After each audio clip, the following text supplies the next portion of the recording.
రండి ఈ సమయంలో బైబిల్ స్టడీలో వెళ్ళక మునుపు కొన్ని మాట జ్ఞాపకం చేసుకుందాం. ప్రకటన గ్రంథం 22వ అధ్యాయం 12వ వచనం.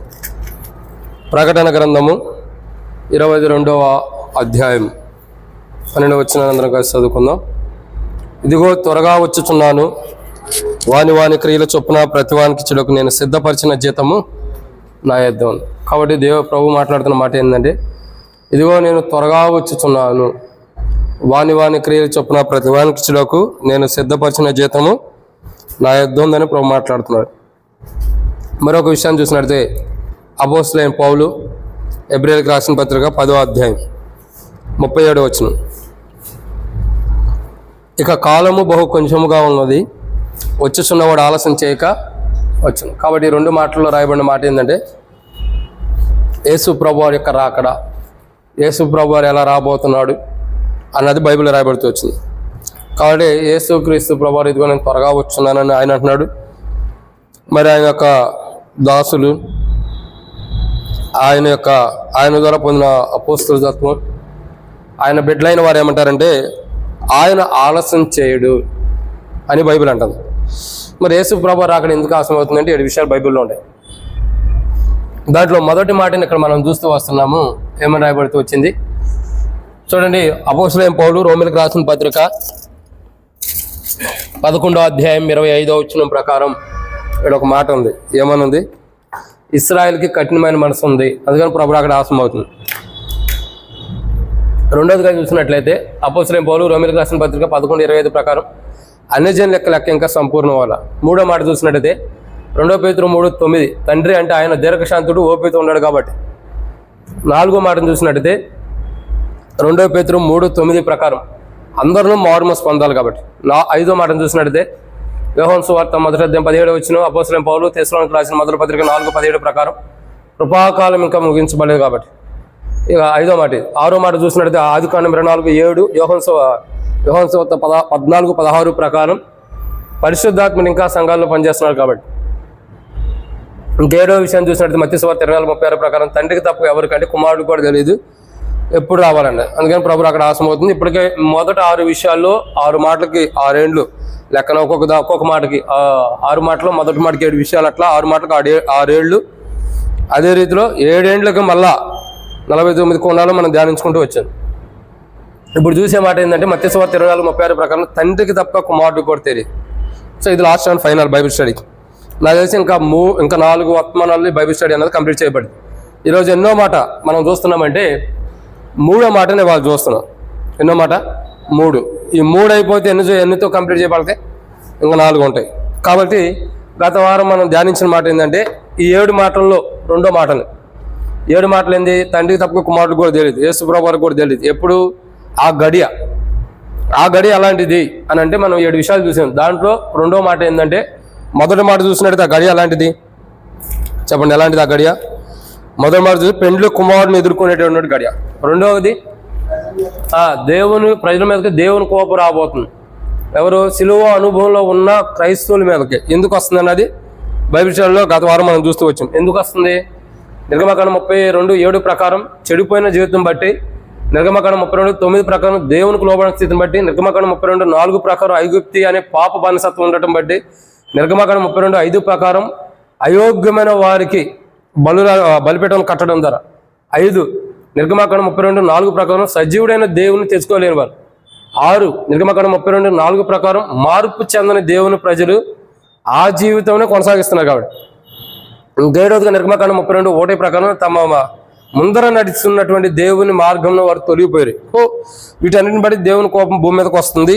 ఆ దేవుని కోపం వచ్చే గడియ యేసుక్రీస్తు ప్రభువారు రావాలి. దేవుని కోపము ప్రజల మీదకి ఇలా వస్తుంది ఆ సమయాల్లో అని కూడా మనం చూస్తూ వస్తున్నాం.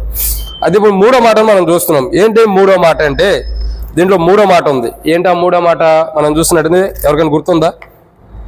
3వ మాట ఏంటంటే మత్తయి సువార్త 24వ అధ్యాయం 3వ మాటను చూద్దాం. మత్తయి సువార్త 24వ అధ్యాయము.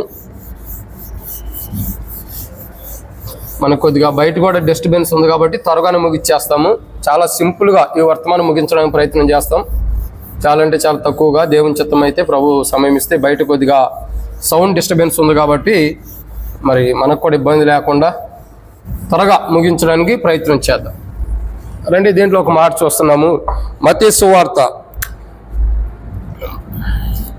మొదటి 7 విషయాల్లో 7వ మాటలో 3వ మాట ఏంటి మాట అంటే, మత్తయి సువార్త 24వ అధ్యాయము 37 ఏమని రాయబడుతూ వచ్చింది? మత్తయి సువార్త 24వ అధ్యాయం 37 వచ్చింది. నోవాహు దినములు ఎలాగుండెనో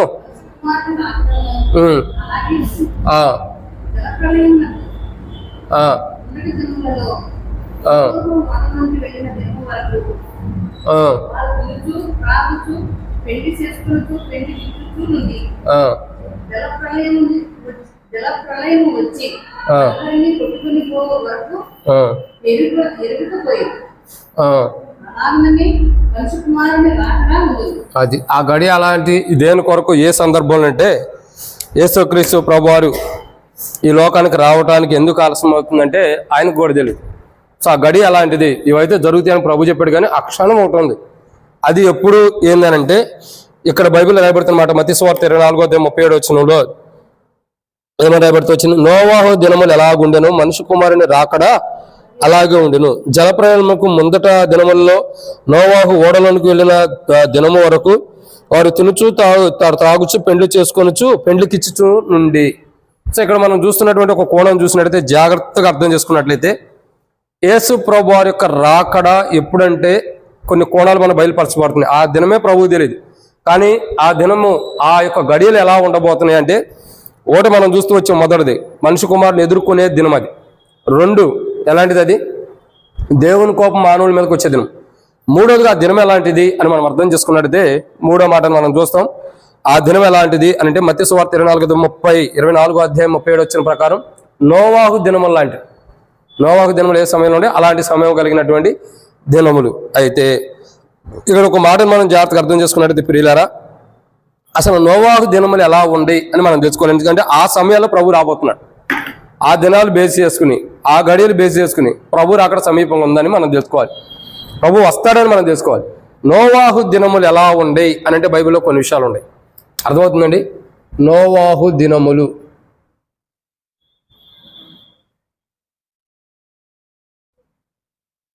అర్థమైందండి? నోవాహు దినములు ఎలాంటి దినములు అవి? నోవాహు దినములు. ఆ నోవాహు దినములు ఎలా ఉండబోతున్నాయి అని మనం చూసినట్టయితే బైబిల్లో కొన్ని ఉన్నాయి. 7 విషయాలు మనం చెప్పవచ్చు నోవాహు దినముల గురించి. దాంట్లో మొదటి మాట మనం ధ్యానించమనుకో ప్రభు నడిపిన కొరకే చిన్న ప్రార్థన. నాకు కొన్ని వాటర్ పెట్టండి.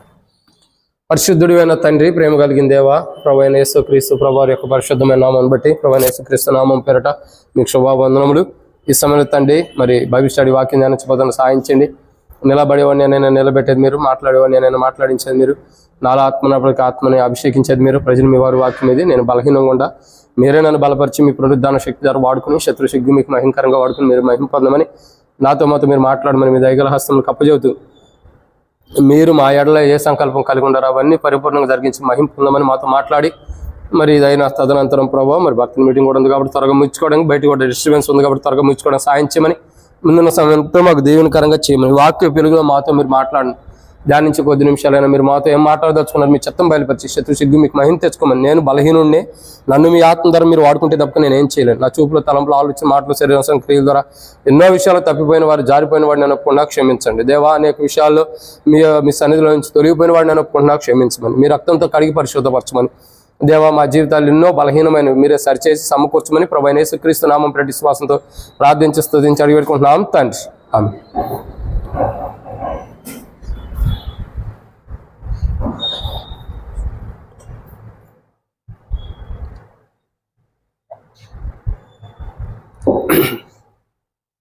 కాబట్టి ఇప్పుడు మనం చూసేటటువంటి ఒక మాట, నోవాహు దినములు ఎలా ఉండి అని అంటే, మొట్టమొదటి మాట మనం చూస్తున్నాం నోవాహు దినముల గురించి. ఎలా ఉంటాయి నోవాహు దినములు? బాగా జాగ్రత్తగా గుర్తుపెట్టుకోండి. ఎందుకంటే అవి ఈ రోజుల్లో ఉండయా? ఈ రోజుల్లో ఉంటే ఖచ్చితంగా ప్రభు అక్కడ సమీపిస్తుందని మనం గుర్తెరగాలి. ఆ దినము నోవాహు దినముల్లో మొదటిగా ఎలా ఉంటుందంటే, ఆదికాండం 6వ అధ్యాయం. ఆదికాండము 6వ అధ్యాయము 2వ వచనం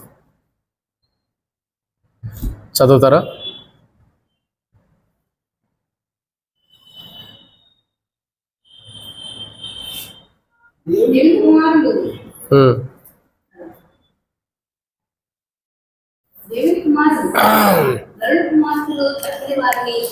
దేవుని కుమారులు నరుల కుమార్తెలు చక్కని వారిని చూచి. చాలా అయిపోయింది. ఏమని రాయబడుతూ వచ్చింది? దేవుని కుమారులు, ఆదికాండము 6వ అధ్యాయము 2వ వచనం.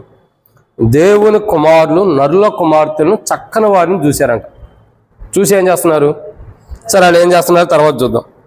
నోవాహు దినములు అనేవి ఎలా ఉండబోతున్నాయి, ఎలా ఉండబోతున్నాయి కాదు, ఎలా ఉంటాయి అని అంటే ఇదే మనకు ప్రస్తావన, ఇదే మాట మనకు బైబిల్లో రాయబడుతూ వచ్చింది.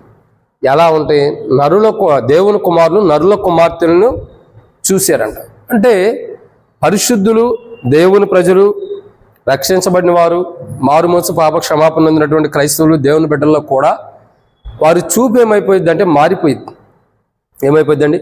మారిపోయింది. అంటే ఒక వ్యక్తి పైన, అంటే ఒక రక్షించబడిన వాడు కానీ, మారుమనసు పొందిన వారు కానీ, ప్రభువుతో పాటు మరణించిన వారు కానీ, ఈ అనుభవం అంటే ప్రభుత్వం మరణించి తిరిగి లేచిన అనుభవం ఉండేవారు కానీ, మరణించిన వారు కానీ, తిరిగి లేచిన వారు కానీ, ఇటువంటి యొక్క జీవితాలు వీళ్ళు ఎలా ఉంటారంటే, అంటే వీళ్ళు ఎవరు?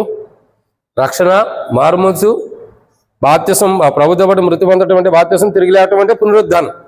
సో ఈ యొక్క అనుభవాలు అంటే బాప్తిస్మము, పునరుద్ధానం అంటే తిరిగి లేవటం అనేది క్రీస్తు లేపబడింది కాబట్టి పునరుద్ధానం అనుభవం మనం వచ్చామని మనం చెప్పుకుంటాం. సో ప్రియులారా, ఈ 4 అనుభవాలు కలిగిన ప్రజలు వీళ్ళెవరు అనంటే ఆదికాండము 6వ అధ్యాయం 2వ వచనంలో స్టార్టింగ్ ఏమని రాయబడుతూ వచ్చింది? దేవుని కుమారులు నరుల కుమార్తెను చక్కని వారిని చూశారంట. ఎవరు వీళ్ళు? రక్షణ, మారుమనసు, బాప్తిస్మము, పునరుద్ధాన అనుభవం కలిగిన వారు. ఎవరు వీళ్ళు? చెప్పండి, ఎవరు వీళ్ళు? మీరు చెప్తే ఎంత త్వరగా చెప్తే అంత త్వరగా ముగిచ్చేస్తాం. ఈరోజు సుగుణ మాకు త్వరగా చెప్పింది. చెప్పండి, ఎవరు? రక్షించబడిన వారు కదక్క. ఇది ఆల్రెడీ ఉంది. రక్షణ, మారుమనసు, బాప్తిస్మము, పునరుద్ధానం అని చెబుతున్నాం. అవన్నీ వారిలో ఉండే. మరి ఎవరు వాళ్ళు? ఎవరు? అర్థం కాదమ్మా. అది కూడా కాదు. నోవా కుమారులు కాదు అక్కడ. చక్కగా చదవండి. మీరంటే వాక్యం చదవాలి. చెప్పండి అక్క. అన్న మీరు కరెక్ట్గా చదువుతున్నారు, చెప్పండి. వాక్యం కరెక్ట్గా చదవండి. ఎవరు? అది అసలైన మాట. ఎక్కడ మన మైండ్ అంతా ఎక్కడెక్కడో తిరుగుతూ వస్తుంది. ఇప్పుడే వాక్యం చదువుతున్నాం కానీ దాని మీద మనసు ఉంటుందా? అదే నా దేశం ఎక్కడో ఆలోచనలు ఉన్నాం. ఏమని రాయబడితే వచ్చింది? అది నీకు కంప్లీట్ కూడా అవలా వచ్చినాం కూడా. దేవుని కుమారులు నరుల కుమార్తెను చక్కని వారిని చూశారంట. అంటే ఇప్పుడు ఎవరు అన్నది నేను చెబుతున్నా. వాళ్ళు ఎలా ఉంటారని చెబుతున్నా. రక్షణ, మారుమనసు, బాప్తిసం, పునరుద్ధానం యొక్క అనుభవం దేవుని కుమారులు అంటే. ఇప్పుడు ఎవరు వీళ్ళని నేను అడుగుతుంటే మరలా మీరు మారుమనసు, రక్షణ, బాప్తిసం ఇవన్నీ చెప్పుకుంటూ పోతే అదే గుణలక్షణాలు కదా ఇక్కడ నేను రాసింది కూడా. ఇది చెప్పమని నేను అంటలా. ఈ గుణలక్షణాలు కలిగిన వారు ఎవరు అని అంటే బైబిల్లో రాయబడుతూ వచ్చింది దేవుని కుమారులు. ఇప్పుడు అర్థమవుతుందండి? దేవుని కుమారులు ఏం చేస్తున్నారు? వాళ్ళు చూపే బాగోలేదంట. దేవుని కుమారులు నరుల కుమార్తెను చూశారు. అప్పుడే వారి జీవితాలు మారిపోయినాయి. అప్పుడే వారి జీవితాలన్నా కూడా ప్రాబ్లమ్స్లో పడిపోతూ వచ్చినాయి. దేవుని కుమారులు దేవుని వైపు చూడాలి. దేవుని కుమారులు దేవుని మీద మనసు పెట్టుకోవాలి.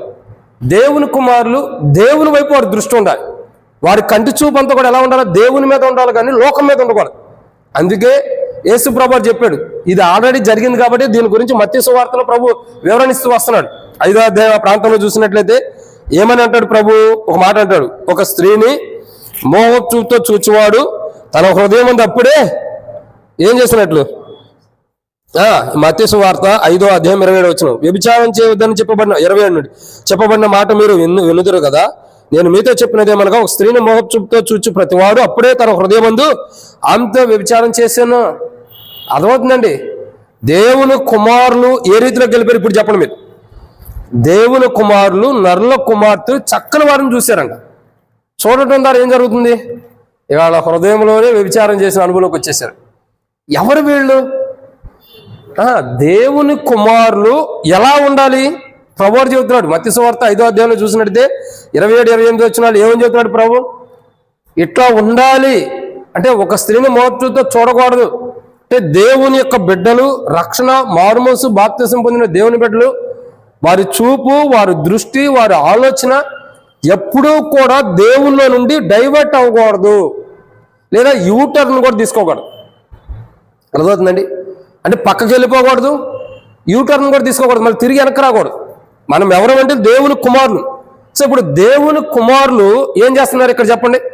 దేవుని కుమారులు నరుల కుమార్తెను చూస్తున్నారంట. అక్కడే దెబ్బ వచ్చేసింది, అక్కడే ప్రాబ్లం స్టార్ట్ అయిపోయింది, అక్కడే ప్రాబ్లం స్టార్ట్ అయింది. అసలు నోవాహు దినములన్నీ ఎలా ఉంటుంది అన్నది మనకు ఒక సూచన ఇక్కడే కనపడుతుంది. దేవుని బిడ్డలు, రక్షణ మారుమనసు బాప్తిసం పొందినటువంటి బిడ్డలు కూడా వారి చూపు అన్నది బాగోదు. వారు చూసే చూపు, వారి దృష్టి, వారి మనసు, వారి చూపు అంతా కూడా, విధానం అంతా కూడా డేంజర్ పొజిషన్లోకి వచ్చేస్తుంది, రెడ్ మార్క్లో. చూడండి, ఎవరంటే రక్షణ మారుమనసు బాప్తిసం పొందిన వారు, పునరుద్ధరణలో పాల్పొంపులు కలిగిన వారే కాదని అంటలా. వీళ్ళు ఎవరంటే దేవుని కుమారులు. దేవుని కుమారులు ఎవరితో సంబంధం కలిగి ఉంటారు? దేవునితో సంబంధం కలిగి ఉంటారు, దేవునితో సహవాసం కలిగి ఉంటారు. కానీ ఇప్పుడు వీళ్ళు ఏం చేస్తున్నారు? నరుల కుమార్తెను చూస్తున్నారు. అక్కడే స్టార్ట్ అయింది అసలు పునాది, పతనానికి స్టార్ట్. అదే జలప్రలయం రావడానికి కారణం కూడా అదే. దేవుని ఉగ్రత రావడానికి, ఆకాశపుల తూములు కూడా విప్పవడానికి కారణం అదే.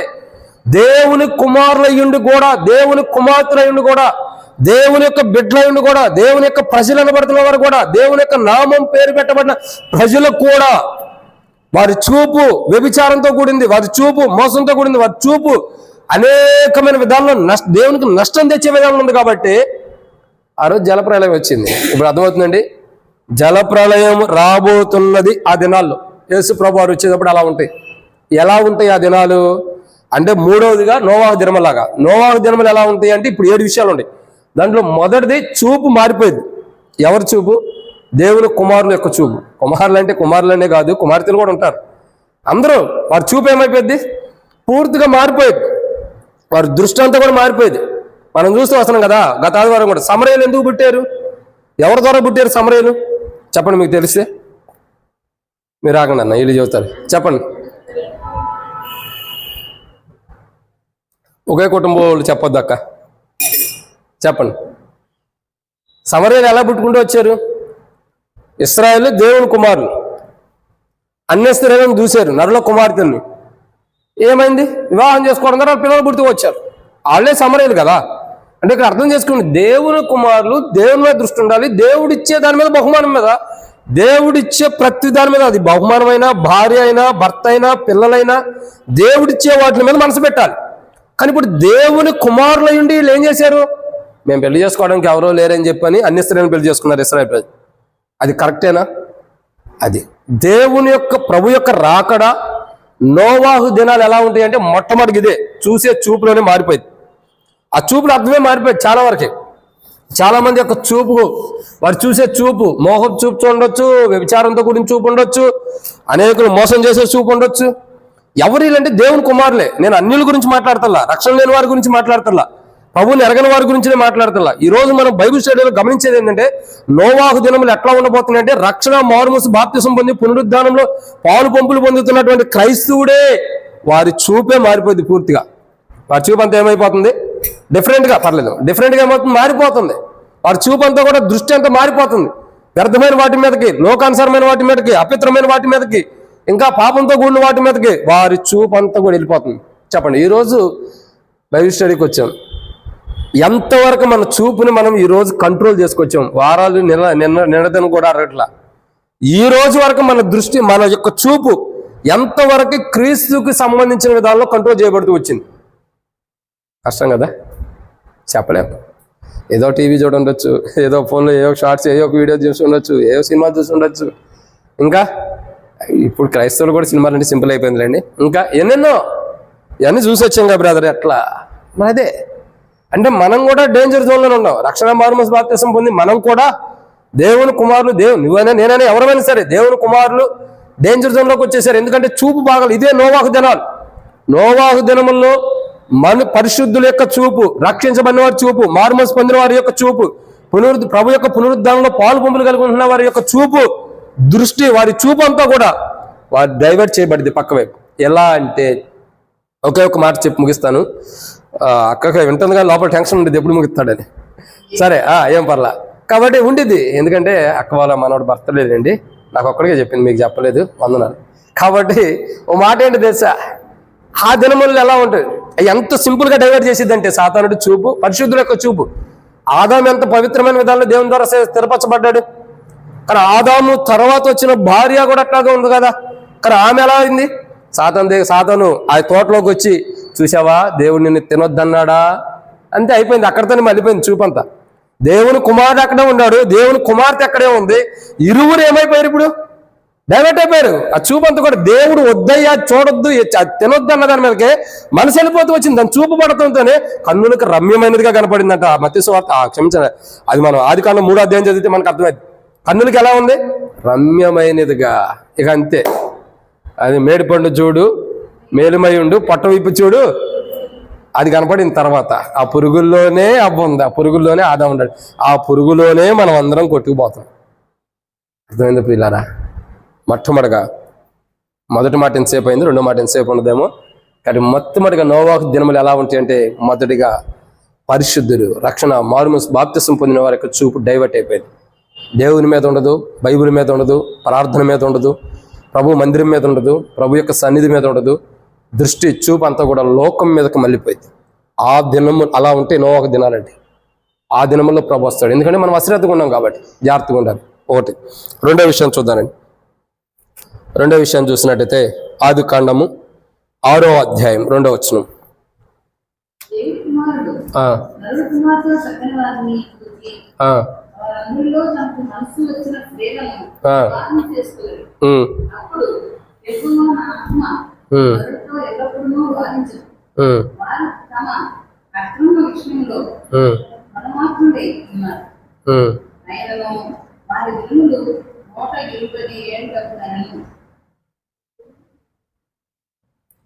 వాటికి రాబడిన రెండో మాట ఆదికాండం 6వ అధ్యాయం 2వ వచనంలో, ఆదికాండం 6వ అధ్యాయం 2వ వచనంలో రెండో మాట, తమకు మనసుకు నచ్చినవి చేస్తారు.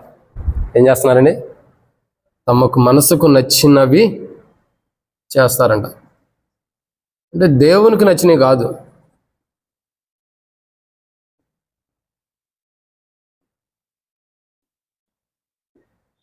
అర్థమవుతుందండి? ఏం చేస్తారు? నోవాహు దినములు ఎలా ఉంటాయి చెప్పండి? తమకు మనసుకు నచ్చిన విధానాలు ఉంటాయంట. నోవాహు దినాలు ఎలా ఉండే? తమకు మనసుకు నచ్చిన, అంటే నా మనసుకు నాకు నచ్చినట్టుంటే చాలు, నా మనసుకు నేను బాగుంటే చాలు, నా మనసుకు నేను చక్కగా ఉంటే చాలు. అంటే నోవాహు దినములు ఎలా ఉండబోతున్నాయి, ఎలా ఉండబోతున్నాయి కాదు, ఎలా ఉంటాయి అంటే ఉండబోతున్నాయి కాదు, ఉంటాయి. ఎలా ఉంటాయి అంటే, ఒకటి పరిశుద్ధుల చూపు మారిపోయింది, అన్నిటి మీదకి డైవర్ట్ అయిపోయింది. ఇంకా సాతాను కూడా చూపిస్తాడు. ఇదిగో యేసు ప్రభువారికి ఎలా చూపించాడు, ఈ లోకం అంతా ఒక్క క్షణంలో చూపించాడు, అట్లా చూపించేస్తాడు, మన చూపు అంతా డైవర్ట్ చేసేస్తాడు. 2, నోవాహు దినములు ఎలా ఉంటాయంటే తమకు మనసుకు నచ్చినవే చేస్తారు. ఎవరు? నేను ఈరోజు వర్తమానం అంతా కూడా మనం ఏనాడు కదా మనం ధ్యానించే వర్తమానం అంతా కూడా ఈరోజుది రక్షణ లేనివాడు, అన్యుడు, ఆ లోకంలో జీవించేవాడు, లోకంలో ఉన్న వ్యక్తి గురించి కాదు. ఈ బైబిల్ స్టడీ ఈ రోజంతా మన గురించే. ఏమనుంది? నోవాహు దినముల్లో దేవుని కుమారులు ఎలా ఉండారు? దేవుని కుమారులు అంటే చూపు తొలిగిపోతుంది. 2, తమకు మనసుకు నచ్చినవి చేస్తారు. ఏం చేస్తున్నారు? మనసుకు నచ్చినవి. నా మనసుకు నచ్చింది నేను చేస్తా, మీ మనసుకు నచ్చింది మీకు. మరి దేవునికి నచ్చింది ఎవరు చేద్దాం? మీకు మీరు, నాకు నేను. మరి దేవునికి ఎవరు? ఈరోజు మందిరాలు ఎలాగుంది, సంఘములు ఎలాగుంది, మందిరాలు సర్వత్ర సంఘం ఎలాగుంది, మందిరాలు ఎలాగుంది. ఎలా ఉండారు? నా మనసుకు నచ్చింది అయితే ఓకే, అది మంచి అయినా చెడైనా. నా మనసుకు నచ్చకపోతే అది మంచి అయినా చెడైనా దాన్ని రిజెక్ట్ కొట్టేస్తాం. ప్రజలు ఎలా ఉండారంటే తమ మనసుకు నచ్చితే చాలు. ఈరోజు ఈ దినాల్లో నా మనసుకు నచ్చిందే చేయాలి. ప్రజల యొక్క మనస్తత్వం దేవునికి నచ్చుతుందా లేదన్నది లేదు. అందుకే చాలా మంది దేవుని చిత్తం ఏంటో తెలుసుకోలేకపోతున్నారు. దేవుని చిత్తం ఏంటో తెచ్చుకోలేకపోతున్నారు. అందరి దృష్టి ఏంటి? నా మనసుకు నచ్చితే చాలు, దేవునికి నచ్చాల్సినంత అవసరం లేదు. మంచిదే, నీ మనసుకు నచ్చింది. కానీ రేపటి దినాన దేవునికి నచ్చలేదు కాబట్టి దాన్ని బట్టి తీర్పు ఉంది కదా నీకు. మంచిదని ఎందుకన్నానంటే నీ వరకు నీకు మంచిదే, కానీ రేపటి దినం తీర్పు ఉంది. నోవాహు దినముల్లో దేవుని కుమారులు కుమార్తెలు ఎలా ఉంటారంటే తమకు మనసుకు నచ్చిన పనులు చేసుకుంటూ వెళ్ళిపోతారంట అందరూ. అది రక్షణ పొందిన వారు, మారుమనసు బాప్తిసం పొందిన వారు, ప్రభు యొక్క మనలో పాలు పొందేటటువంటి వారు, విశ్వాసీయుతున్న క్రైస్తవులు ఎలా ఉంటారంటే ఈరోజు నా మనసుకు నచ్చించాలి, ఈ వాక్యం నా మనసుకు నచ్చింది, ఈ మాటలు నా మనసుకు నచ్చినాయి, ఈ సేవకుడు చెప్పిన వాక్యం నా మనసుకు నచ్చింది, లేదంటే ఈ పని నాకు మనసుకు నచ్చింది, ఈ దేవుని మందిరంలో ఈ పని నాకు మనసుకు నచ్చింది, ఇంటికాడ ఈ పని నాకు మనసుకు నచ్చింది. అంటే ఎవరికారు ఎలా ఉంటారంటే నా మనసుకు నచ్చితే చాలు. మరి దేవునికి నచ్చొద్దా? వద్దా? అంటే ప్రజలు ఎలా ఉంటారంటే తమ మనసుకు నచ్చితే చాలు. ఎలా ఉంటున్నారు? నా మనసుకు నచ్చితే చాలు, దేవుడికి నచ్చాల్సినంత అవసరం లేదన్నట్టుగా జీవిస్తున్నారు. అవే నోవాహు దినములంటే. అవి ఈరోజు కూడా ఉండే లేవా? ఉండే. దేవుని మందిరం విషయంలో మనం ఏదన్నా అంటే అదొద్దు బ్రదర్ ఇదొద్దు బ్రదర్ అంటాం. అంటే అది దేవుని చిత్తమే కాదన్న మనం, ఎందుకంటే మనకు నచ్చింది. దేవుని మందిరంలో పని చేద్దామంటే బ్రదర్ అదొద్దు ఇదొద్దు బ్రదర్ అంటాం. అసలు మనం ఎవరు? నువ్వైనా నేనైనా ఎవరు? Who are you and I? ఎవరు మనం? అసలు మనం నిమిత్త మాత్రమే. కానీ దేవుని మందిరంలో మన ఇష్టం నెరవేర్చుకుంటాం మనం. దేవుడు తన ఇష్టాన్ని నెరవేర్చుకోవడానికే కదా దేవుని మందిరం కట్టించింది. ఇది నా నామ ఘనత కొరకైన మందిరం, నా దృష్టి నా మనసుని ఎల్లప్పుడూ అక్కడ ఉంటుందని దేవుడు సెలవిచ్చాడు. మరి దేవుని దృష్టి దేవుని మనసు ఉండే మందిరములో మన ఇష్టం ఎందుకు నెరవేర్చబడాలి? అర్థమవుతుందని నేను చెప్పే మాట. మన ఇష్టం నెరవేర్చుకోవడానికి మనం ఎవరమే? అసలు మనకేం సంబంధము? మనము ఏ పార్టీ వారు అసలు మన ఇష్టం నెరవేర్చడానికి? ఒక సేవకుడు ఒక మాట చెప్పినా, ఇంకో వ్యక్తి ఇంకో మాట చెప్పినా అది వద్దు బ్రదర్ అంటాం. మనం ఎవరం? అసలు నువ్వెవరమే? నిన్నేదో మనుషులు నియమిస్తారు, అంతేగాని దేవుడు నియమిస్తే అది వేరుగుంటుంది. చాలామంది యొక్క జీవితాలు ఎలా ఉంటుంది తెలుసా? మనసుకు నచ్చిన పనులు చేస్తారు. ఇది నాకు మనసుకు నచ్చకపోతే అది సంఘానికి ఎంత క్షేమమైనా దాన్ని కొట్టేస్తాం. మనసుకు నచ్చకపోతే సంఘం ఎంత అభివృద్ధి పొందడానికి అవకాశమైనా దాన్ని చెడ్డగానే చిత్రీకరిస్తాం మనం. చాలా మంది మనసును కోరుకుంటున్నారు. నా మనసు నాకు సంతోషంగా ఉంటే చాలు. మరి నీ మనసు నీకు సంతోషంగా ఉండాలి, దేవుని మనసు సంతోషంగా ఉండద్దా? నీ వరకు నీ సంతోషాన్ని చూసుకుంటున్నావు. స్వార్థపరురాలు. కానీ క్రీస్తు ఎక్కడ కూడా తన స్వార్థాన్ని చూసుకున్నాడా? ఎక్కడ కూడా చూసుకోవాలా? తన స్వార్థాన్ని చూసుకుంటే ఈరోజు మనకు రక్షణ ఎక్కడ వచ్చేది? వారి మనసు పాపక్షమాపణ ఎలా వచ్చేది? ఆయన మరణంలో ఎలా పాల్పొంపులు పొందేవాళ్ళం. ఆయన ఎప్పుడు స్వార్థాన్ని చూసుకోలేదే. కలిగినవన్నీ ఇచ్చేసేసాడు. అసలు ఆయనే చివరికి తన ప్రాణాన్ని మనకి ఇచ్చేసాడు. ఇంకా ఆయన దగ్గర ఏముంది తీసుకోవడానికి? ఆయన ప్రాణం కూడా మనం తీసేసుకున్నాం. ఇంకేం చేసుకుంటాం? ఆఖరికి దేహం కూడా ఒక ఆయన తీసుకెళ్ళిపోయాడు. ఏం లేదు ఆయనకంటూ. ఆయన కలిగినవన్నీ ఇచ్చేసేసాడు. ఆయన ఇష్టాన్ని ఏం నెరవేర్చుకోవట్లా. బైబిల్ కూడా అంటాడు కదా, ఆయన ప్రతి చివరిలో చూడండి మీరు ఏమంటాడు?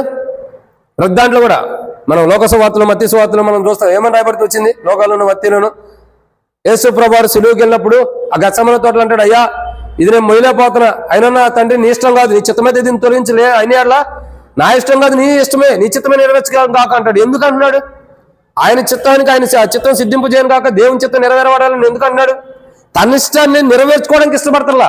ఆయన అడిగిన దాంట్లో కూడా, ఆయన ప్రార్థన చేసిన దాంట్లో కూడా, ఆయన దేవునితో గడుపుతున్న మాట్లాడుతున్న మాటల్లో కూడా తన ఇష్టమే ఏమన్నా ఉండిద్దామని ఆయన ఇష్టం వద్దనుకుంటున్నాడు. ప్రార్థన చేసిన దాంట్లో కూడా ఆయన ఏ ప్రార్థన గచ్చమనే తోటలో చేశాడు. ఆ ప్రార్థనలో కూడా ఒకవేళ నా ఇష్టమేమని నేను అడిగితే అది కూడా వద్దు, నీ ఇష్టమే అని అంటున్నాడు. చేయాల్సిన ప్రార్థన చేసి ఏమన్నాడు? ఇది నేను అడిగిన దాంట్లో నా ఇష్టం ఎక్కడ ఉంటే అది కూడా తీసేయి, నీ ఇష్టమే అంతా నెరవేర్చబడాలి. యేసు ప్రభువు అంతగా తన ప్రాణాలే దేవుని కొరకు అర్పించిన ఆయనే తన ఇష్టాన్ని ఏమి చూసుకోకుండా వెళ్తే యేసు ప్రభు కంటే గొప్పోళ్ళు ఈ రోజుల్లో మందిరాల్లో ఉండారు, సంఘంలో ఉండారు లేరా? చాలా మంది ఉన్నారు యేసు ప్రభు కంటే గొప్పోళ్ళు. యేసు ప్రభు వారు ఒకసారి ప్రాణం పెట్టారు. ప్రతిరోజు మనం ఎన్నిసార్లు ప్రాణం పెడతాము? ప్రతి ఆదివారం ప్రాణం పెట్టుకుంటాం బల్ల దగ్గరికి వచ్చి. ఇష్టం నిజంగా ప్రభు ఈ లోకంలో ఉంటే మనని విశ్వాసులని కూడా అనడు, దేవుని బిడ్డలని కూడా అనడం. అంత విచిత్రంగా తయారైపోయారు ఈ దినాల్లో దేవుని ప్రజలు. వదిలేండి, చెప్పుకుంటూ వెళ్తే ఇంకా చాలా బాధ వేసిద్ది, కొంతమందికి కోపం కూడా వచ్చింది. వద్దు, ముగిద్దాం. ఇలారా మన ఇష్టం ఎక్కడా ఉండకూడదు. నోవాహు దినాలు ఇలాగ ఉంటాయి.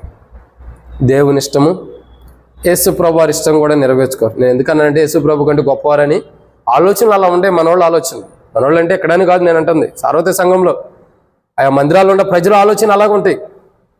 ఒకళ్ళేమో సేవకుడి కంటే నేను గొప్పవాడిని అంటాడు ఒక ఆయన, ఇంకొక ఆయన ఆయన కంటే నేను గొప్పవాడిని అంటాడు ఇంకొక ఆయన.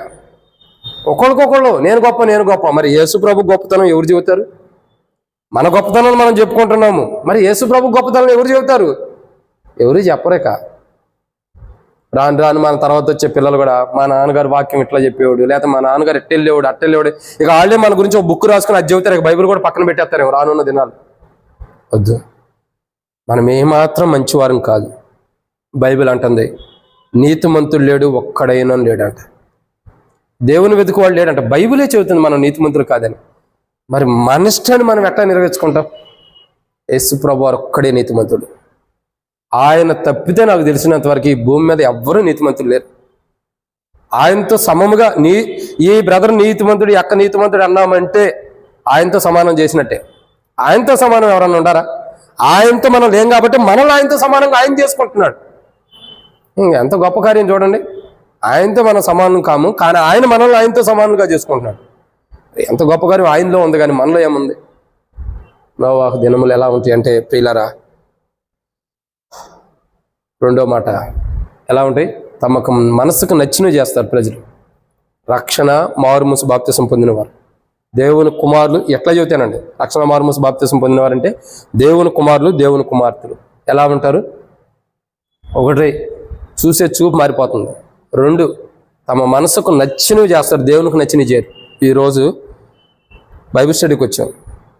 మనము దేవునికి నచ్చినట్టు జీవిస్తున్నామా?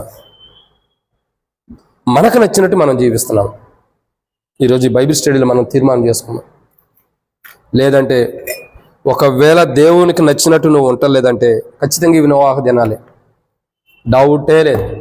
అంటే అర్థమైంది, ప్రభు వచ్చే దినాలు. ఈ బైబిల్ స్టడీ కూడా ముగిస్తామో లేదో తెలియదు లేదు. నేను వెళ్ళొచ్చు, లేకపోతే మీరు వెళ్ళొచ్చు, లేకపోతే మీరు ప్రభు రావచ్చు, మనం బావచ్చు, ఏమో అను కదా. నోవాహు దినములు అలాగ ఉంటాయి. జాగ్రత్త, అశ్రద్ధ చేయొద్దు. చాలా అశ్రద్ధలో ఉండం మనం. ఎంత అశ్రద్ధ అంటే ఇప్పుడు ప్రభు వస్తే కూడా మనం వెళ్ళేటట్టుకోలేము, అంత అశ్రద్ధగా ఉన్నాం. జాగ్రత్త. నోవాహు దినాలు తమకు మనసుకు నచ్చినవి చేస్తారు దేవుని ప్రజలు, దేవుని కుమారులు, కుమార్తెలు. మూడవదిగా నోవాహు దినములు ఎలా ఉంటాయంటే ఆది కాండము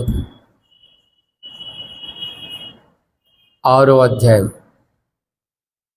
ఆది కాండం 6వ అధ్యాయము 2వ వచనం. ఒక నిమిషం క్షమించండి. మత్తయి సువార్త 24వ అధ్యాయం 37వ వచనం.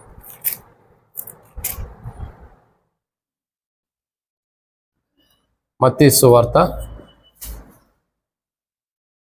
24వ అధ్యాయం 37వ వచనం.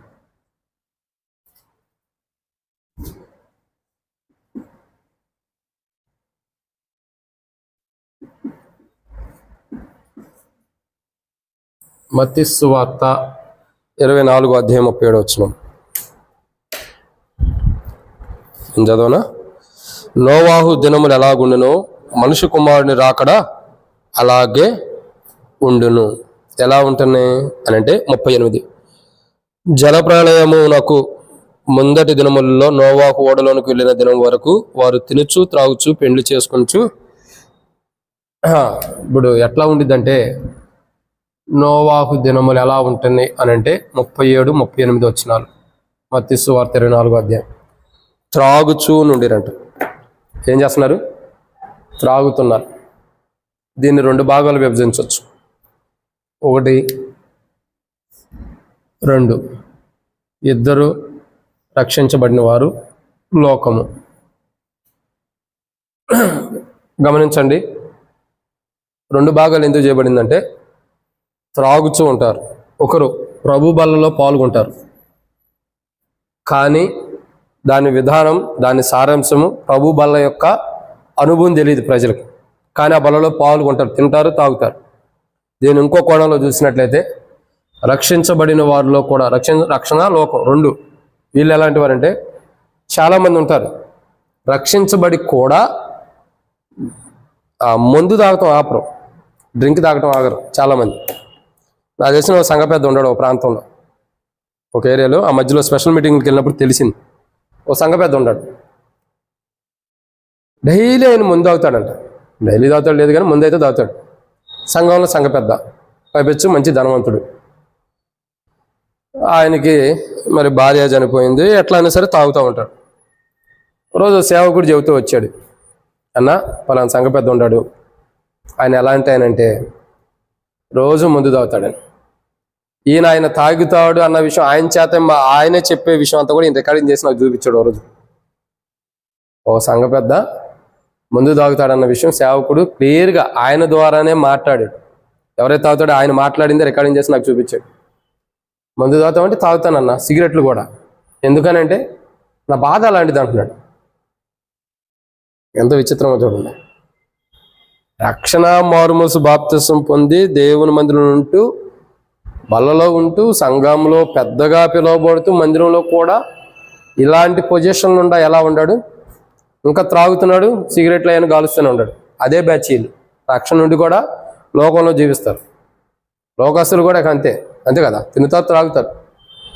నోవాహు దినములు ఎలా ఉంటాయి అంటే ప్రజలు ఒకటి బల్లలో సరైన విధానంలో పాల్గొనరు, రెండోది రక్షించబడిన వారు లోకానుసారమైన వాటికి బానిసలు అయిపోతారు. లోకానుసారమైన వాటికి నేను ఎన్నో ప్రమాదాల్లో గుండి వెళ్ళా, మరి 4 నెలలు ఎంత ప్రమాదాన్ని ఎదుర్కొన్నాను. నేను చనిపోవాలనిపించింది, మరణించాలనిపించింది, కుటుంబాన్ని విడిచిపెట్టాలనిపించింది, దూరంగా వెళ్ళిపోవాలనిపించింది. కొన్ని పరిస్థితిని బట్టి, కొన్ని సమస్యలను బట్టి, ఇక్కడ ఉన్న పరిస్థితిని బట్టి కూడా తట్టుకోలేకపోయి అసలు మైండ్ కూడా అసలు సెట్ అవ్వాల. అసలు మీ పేర్లు కూడా మర్చిపోయా నిజంగా చెప్పాలంటే. మరలా పక్కన ఉండేవాళ్ళు అక్క బాగున్నావా, అన్న బాగున్నావా అంటే ఓహో వీళ్ళ పేరు ఇది కదా అని గుర్తు తెచ్చుకున్నాం. మళ్ళీ అది ఎవరో చెప్పలే మీకు. అట్లా ఎవరైనా ఫోన్ చేస్తే ఆ పేరు పెడితే వీళ్ళు ఎవరా అన్నట్టు కూడా చూసేవాళ్ళు. తర్వాత నేను అక్క పలానా అక్క ఏమో అనుకునేవాడిని, పలానా అన్నయ్యని అంటే అట్లా గుర్తుపెట్టుకున్నా. అంత మైండ్ కూడా పడిపోయింది. ఆ సమయంలో కూడా నాకు వ్యర్థమైన ఆలోచన రాలా. ఏదైనా వాక్యం ఉంది, ప్రభు ఉన్నాడు, ప్రార్థన చేసుకుందాం, ఆయనే మార్గం చూపిస్తాడు అనుకున్నాను. ఎందుకు చెబుతున్నా అంటే ప్రియులారా, పరిస్థితులు వస్తాయి.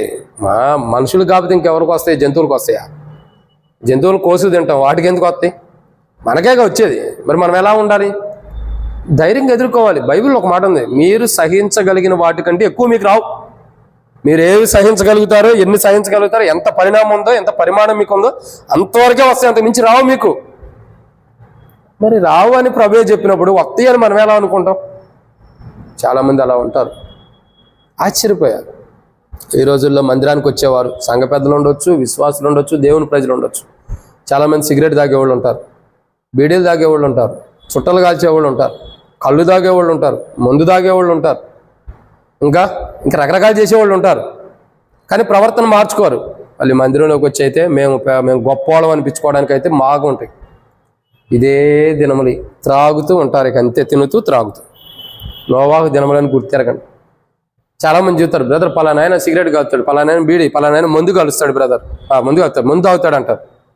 మీరు వాళ్ళని చూస్తే ఏమనుకోవాలి తెలుసా? నోవాహు దినాలు వచ్చేసినాయి అని అర్థం చేసుకోవాలి. వచ్చేసినాయి కాదు, ఇవి నోవాహు దినాలని తెలుసుకోవాలి. అర్థమవుతుందండి? అవి నోవాహు దినములంటే అలా ఉంటాయి. కాబట్టి జాగ్రత్తగా ఉండాలి, చాలా జాగ్రత్తగా.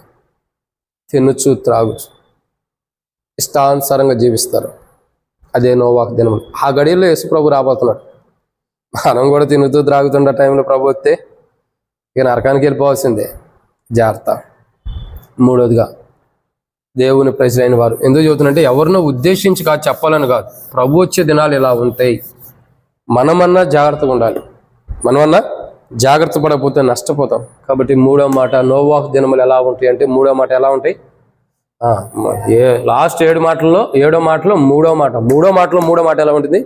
ప్రజలు తాగుతూ తిరుగుతూ తింటూ ఉంటారు. ఇక వాళ్ళ జీవితం ఎంత చూసినా అంతే, ఉపయోగం మారదు. జాగ్రత్త. మీ కుటుంబంలో ఎవరైనా త్రాగుతున్నా, బానిసలు అయిపోయి ఉండ, సిగరెట్లకి, మందుకి, కళ్ళుకి, ఇంకా దేనికైనా సరే బానిసలు అయి ఉండ, జాగ్రత్త. నోవాహు దినాలు వచ్చినాయి అని గుర్తెరగండి. అప్పుడు ఏం చేయాలి మనం? వాళ్ళ బుద్ధి చెప్పేటప్పుడు చెప్పాలా? చెప్పినా వినరు. ఎందుకంటే నోవాహు దినాలు ఏం చేశారు? ఆ దినాల్లో చెబుతున్నప్పుడు ఎవరైనా విన్నారా? ఎవరో వినలా. మరి వినరు. అప్పుడు మనం ఏం చేయాలంటే చెప్పాలి, చెప్పొద్దు అని కాదు. కానీ మన వంతు మనం ఏం చేయాలా?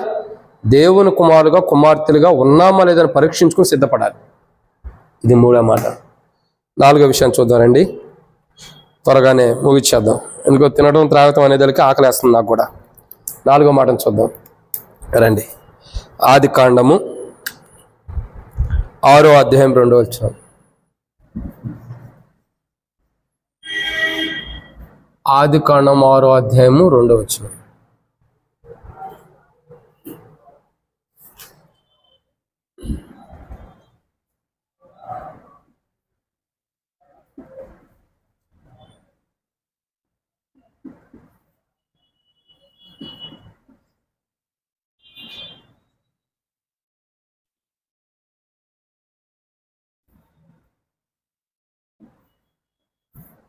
చదవగలుగుతారా లేదా?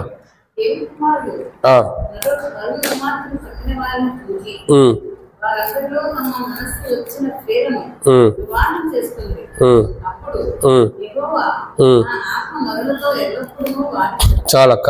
కాబట్టి ఇక్కడ చూస్తున్నాం 4వ మాట ఏంటిది? అది 4వదిగా ఏం చేస్తూ వచ్చారు? దేవుని కుమారుడు నర కుమార్తె చక్కని వారిని చూసి వారందరూ తమ మనసుకు నచ్చిన స్త్రీలను వివాహం చేసుకునేది. కాబట్టి 4వదిగా నోవాహు దినములు ఎలా ఉంటాయి అంటే విశ్వాసి అవిశ్వాసిని వివాహం చేసుకుంటాడు. ఎలా ఉంటాయి చెప్పండి? ఇప్పుడు విశ్వాసి అవిశ్వాసిని పెళ్లి చేసుకుంటాడు. విశ్వాసురాలు అవిశ్వాసిని పెళ్లి చేసుకునేది. ఇది నోవాహు దినములు అంటే. ఏదో బైబిల్లో ప్రభు చెప్పేళ్ళ ఎట్టుంటాయో ఏమోలే ప్రభువే చూసుకుంటాడు అనుకోవద్దు. అవి మన మధ్యలోనే ఉంటాయి. నోవాహు దినములు అంటే విశ్వాసి అవిశ్వాసిని పెళ్లి చేసుకుంటాడు. సింపుల్. దాని గురించి వివరణ కావాలా? ఇద్దాం. దేవుని కుమారులు, రక్షించబడిన వారు, మారుమనసు బాప్తిసం పొందినవారు ఏం చేస్తారు? మనిషిని చూస్తారు. చాలామంది సమూయేలులాగా దేవుడు అభిషేకించడానికి దేవుడు ఏర్పరచుకున్న రాజు ఎవరంటే దావీదు, పొట్టివాడే. కానీ అందరూ చూసేది ఎవరిని? సమూయేలు ఎవరిని చూస్తున్నాడు? 7 చూస్తున్నారు. అందరూ హైట్ ఉండరు, చక్కగా రూపవంతులు ఉండరు, అందరిని చూస్తున్నాడు. కానీ దావీదు దగ్గరికి వచ్చేదానికి ఆ మనసు రాలా. మనసు రాలేదు కాదు, క్షమించండి. దావీదు లేడు అసలు ఆ కోణంలో కూడా. తర్వాత వచ్చాడు. శారదా కులాలుడు దావీదు కాదు. సరే, ఇక్కడ చూడండి ఎందుకు చెబుతున్నా అంటే అందరినీ చూస్తున్నాడు సమూయేలు. ఇతనేమో అనుకుంటున్నాడు. కానీ కాదు. చాలామంది ఎలా ఉంటారంటే విశ్వాసులు అవిశ్వాసి యొక్క రూపాన్ని చూస్తారు. ఇక్కడ సమూయేలు అవిశ్వాసి అని కాదు, నేను అది చూసిన విధానం చెబుతాను. దేవుని ప్రజలు ఎలా ఉంటారంటే అవిశ్వాసుని ఎక్కువ చూస్తారు. ఈ రోజుల్లో పెళ్లి సంబంధాలు కూడా అయ్యే ఉన్నాయి. బ్రదర్, కారు ఉందా, ఇల్లు ఉందా, ఎంతకే వచ్చింది, ఎంత డబ్బు వచ్చింది, ఫ్లాట్ ఉందా హైదరాబాద్లో, విల్లా ఉందా, మంచిగా కుటుంబం ఎంతమంది ఉంటారు, పెళ్ళైన తర్వాత విడిపోతాడా కలిసి ఉంటాడా, ఇవే పంచాయతీలు ఉంటాయి. చాలామంది ఎలా ఉండారంటే ప్రియులారా, ఎవరు వీళ్ళంటే దేవుని కుమారుడు దేవుని కుమార్తెలు అడిగే ప్రశ్న. చాలామంది ఫోన్ చేస్తారు, బ్రదర్ మా అమ్మాయికో లేకపోతే మా సహోదరికో లేకపోతే మా అన్నకో పెళ్లి సంబంధం చూడమంటారు. ఏ కోణంలో కావాలో చెప్పన్నా అంట. ఏముంది బ్రదర్, విశ్వాస అయి ఉంటే చాలంటారు. ఆ ఒక్క మాటే హెబ్రోన్ విధానంలో చెబుతారు. మిగతా అన్నీ ఉంటాయి తెలుసా, మా కులాస్తులు అయి ఉండాలి, డబ్బు బాగుండాలి బ్రదర్, మరి ఈ రోజుల్లో చదువుకుని మంచిగా జాబ్ చేసి ఉండాలి కదా బ్రదర్, జాబ్ ఉండాలి, గవర్నమెంట్ జాబ్ అయితే ఇంకా మంచిది, మరి కాకపోతే ప్రైవేట్ అయితే ఒక 50,000 1,00,000 అయితే ఖచ్చితంగా ఉండాలి. అట్లాంటోడు మీ అమ్మాయిని ఎందుకు చేసుకుంటాడు, మీ అబ్బాయిని ఎందుకు చేసుకుంటాడు?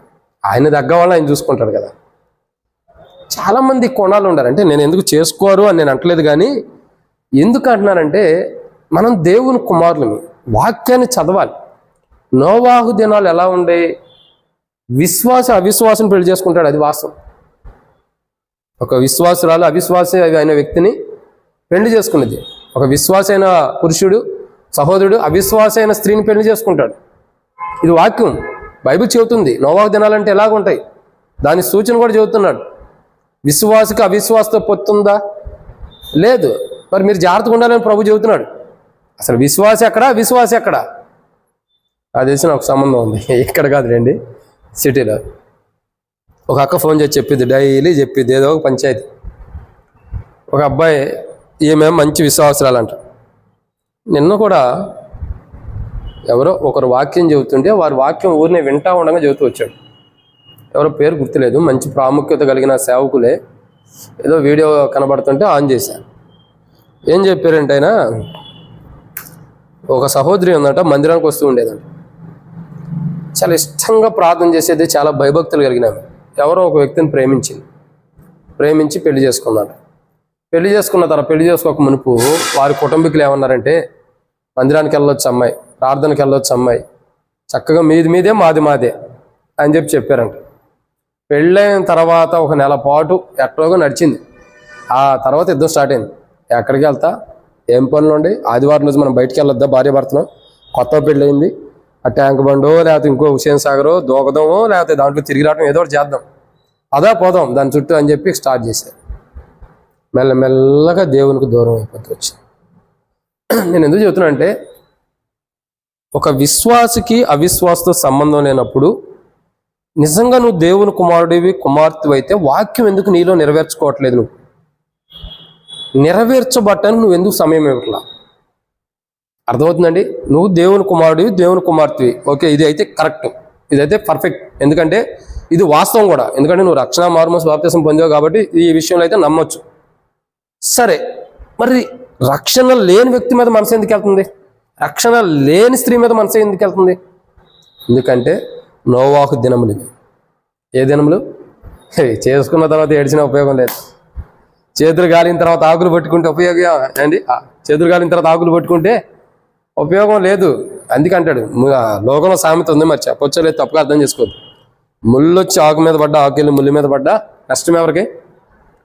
మరి అంతే, విశ్వాసి ఒక ఆకు లాంటివాడు, ముళ్ళు ఈ లోకంలో ఉన్నటువంటి అవిశ్వాసులు. మరి విశ్వాసి ఎక్కడికి వెళ్ళి పడ్డా విశ్వాసకే దెబ్బ. ఇంకా మన భాషలో అర్థమవుతాడు చెప్పమంటారా? మనకిష్టమైనవి, మనకంటే మాకు కాదు, బ్రదర్స్ కాదు, సిస్టర్స్ శారీలు అంటే బాగా ఇష్టం. నువ్వు ఇంటి మీద ఆరేసుకున్న శారీ పక్కనే ముళ్ళకంప ఉంది, ఇంటి మీద నుంచి వెళ్ళి ముళ్ళకంప మీద పడింది అనుకోండి, ఏం చేస్తా? అత్త మీద కోపం దుత్త మీద చూపించినట్టు పైనుంచి కింద ఎందుకు పడ్డామని గబక్కనే లాగుతా? లాగో, ముందు అది కొన్న డబ్బులు గుర్తొస్తాయి, 1000 రూపాయలు ముళ్ళ మీద పడింది, జాగ్రత్తగా తీయాలి అని. నీకు ముళ్ళు గుచ్చుకున్నా పర్లేదు కానీ దానికి గుచ్చుకోకుండా తెస్తావు, ఎట్టగొట్ట అంత జాగ్రత్త తెస్తావు. ఇలారా చివరికి అది చిరిగే ఉండిద్ది, చిరక్కుండా ఉండిద్దా? ఎడగొట్ట చిరిగిద్ది, ఎందుకంటే మన అవిధేయత అలాంటిది. వద్దు, ఒక విశ్వాసి విశ్వాసుగానే ఉండాలి, అవిశ్వాసతో సంబంధం వద్దు. ఎప్పుడైతే అవిశ్వాసతో సంబంధం కలిగి ఉంటారో నువ్వు ఎంత ప్రయత్నించినా ఎదుటి వ్యక్తిని మార్చలేదు. అసలు నేను చాలామంది చెప్తారు, బ్రదర్ నేను ఆ వ్యక్తిని పెళ్లి చేసుకున్న తర్వాత అతను మార్చేస్తా బ్రదర్ అంటాడు. ఇంకోళ్ళు ఏమంటారు, నేను ఆమెను పెళ్లి చేసుకున్న తర్వాత పూర్తిగా మార్చేస్తాను బ్రదర్ అంటాడు. అసలు నువ్వెవరు మార్చడానికి? మార్చాల్సింది ప్రభు, సమయం ఇవ్వాల్సింది ప్రభు, నువ్వెవరు మార్చడానికి? అందుకే మనం మార్చుతాం అంటాము, మనం మార్చలేం కాబట్టి చివరికి బల దగ్గర ఏమైనా ప్రార్థన రిక్వెస్ట్ చేస్తాం, అయ్యా మా కొడుకు, మా అల్లుడు, నా భర్త, నా భార్య పూర్తిగా మారాలి, మిమ్మల్ని కాదు లెక్క, పూర్తిగా మారాలని చెప్పి ప్రేయర్ రిక్వెస్ట్ ఇస్తాం. ఎందుకని? అయిపోయింది. ఎందుకు? మొదటే పునాది సరిగ్గా ఎందుకు చేసుకోవాలా? అక్కడున్న వ్యక్తిని అడుగుతావు, బంధువులను అడుగుతావు, స్నేహితులను అడుగుతావు, రక్త సంబంధికులను అడుగుతావు. అందరిని అడిగే బదులు దేవుణ్ణి అడగొచ్చు. వీళ్ళందరికంటే దేవుడే గొప్పడు కదా, కానీ ఆయన్ని అడగం. ఆయన అడిగితే ఆయన వద్దంటాడనే ఆయన్ని అడగం మనం. ఆయన అడిగితే ఆయన ఎందుకు ఓకే అంటాడు? అవిశ్వాసకి విశ్వాసంతో సంబంధం లేదన్నప్పుడు ఇంకా అవిశ్వాసం పెళ్లి చేసుకోమని ఎక్కడ చెబుతాడు?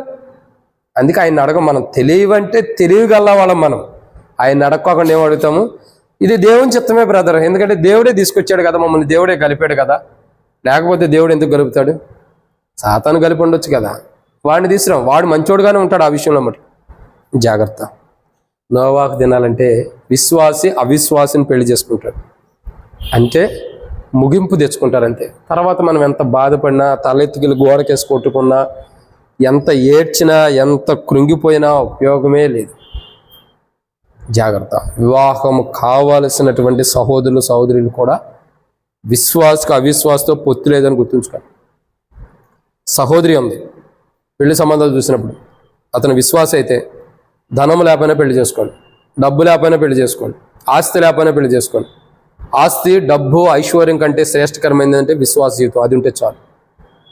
సహోదరుడైనా సరే ఒక అమ్మాయిని చూసినప్పుడు రూపంగా ఉండాలా, అందంగా ఉందా, హైట్గా ఉందా, లేక పొన్నెత్తుగా ఉందా, పొన్ను తక్కువగా ఉందా, మచ్చలు ఉందా లేవా, నల్లగా ఉందా, తెల్లగా ఉంది, ఇవన్నీ చూడొద్దు. చూడాల్సిందేంటి?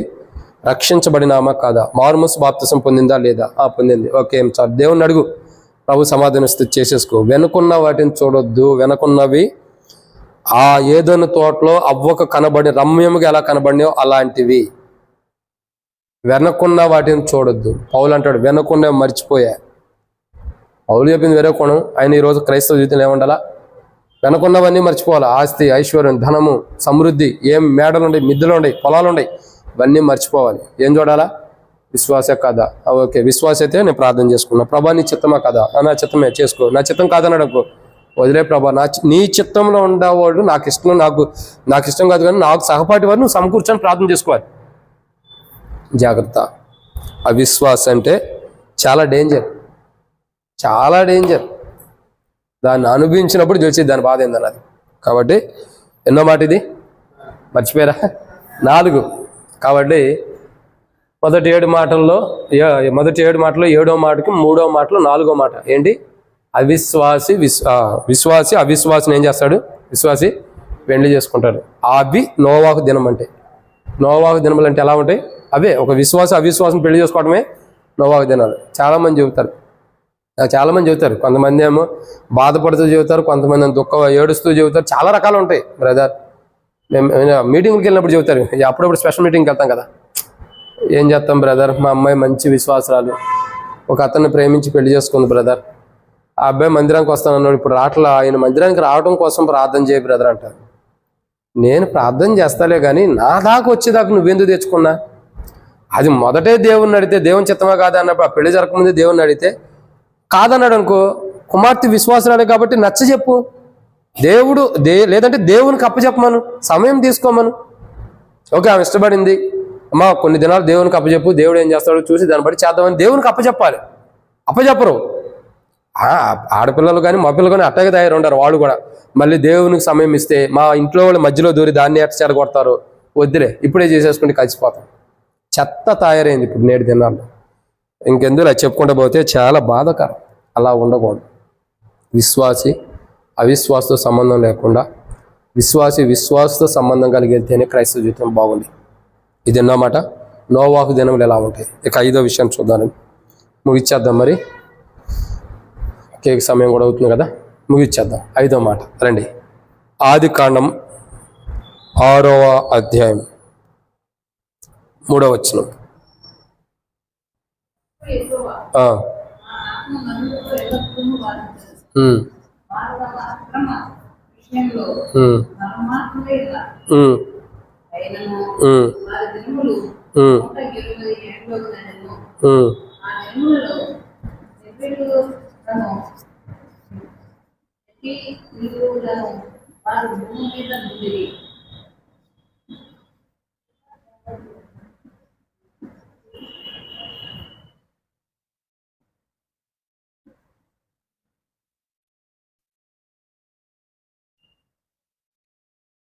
చూడండి, ఇది చాలా ప్రాముఖ్యమైన విషయం. 5వ మాట. నోవాహు దినముల్లో ప్రజలు ఎలా ఉంటారంటే ఆత్మీయులు శరీరానుసారులుగా ఉంటారు. ఎలా ఉంటున్నారండి? ఒక ఆత్మీయుడు ఎలా ఉంటున్నాడు? శరీరానుసారంగా ఉంటాడు. ఒక ఆత్మీయ జీవితం కలిగినటువంటి దేవుని కుమారులు ఒక ఆత్మీయులు ఎలా ఉంటారు? నోవాహు దినాలంటే శరీరానుసారులుగా ఉంటారు. అదే అక్కడ చూడండి, దేవుని కుమారులు నరుల కుమార్తెలు అని ఉంది కదా. నరులు అన్న కాడ ఒక మాట రాయబడి చూడండి. క్షమించండి, నరులు కాదు కానీ ఇక్కడ రాయబడిన 3వ మాట ఏంటంటే, ప్రియులరా క్షమించండి, 4వ వచనం, 3వ వచనం కాదు 4వ వచనం.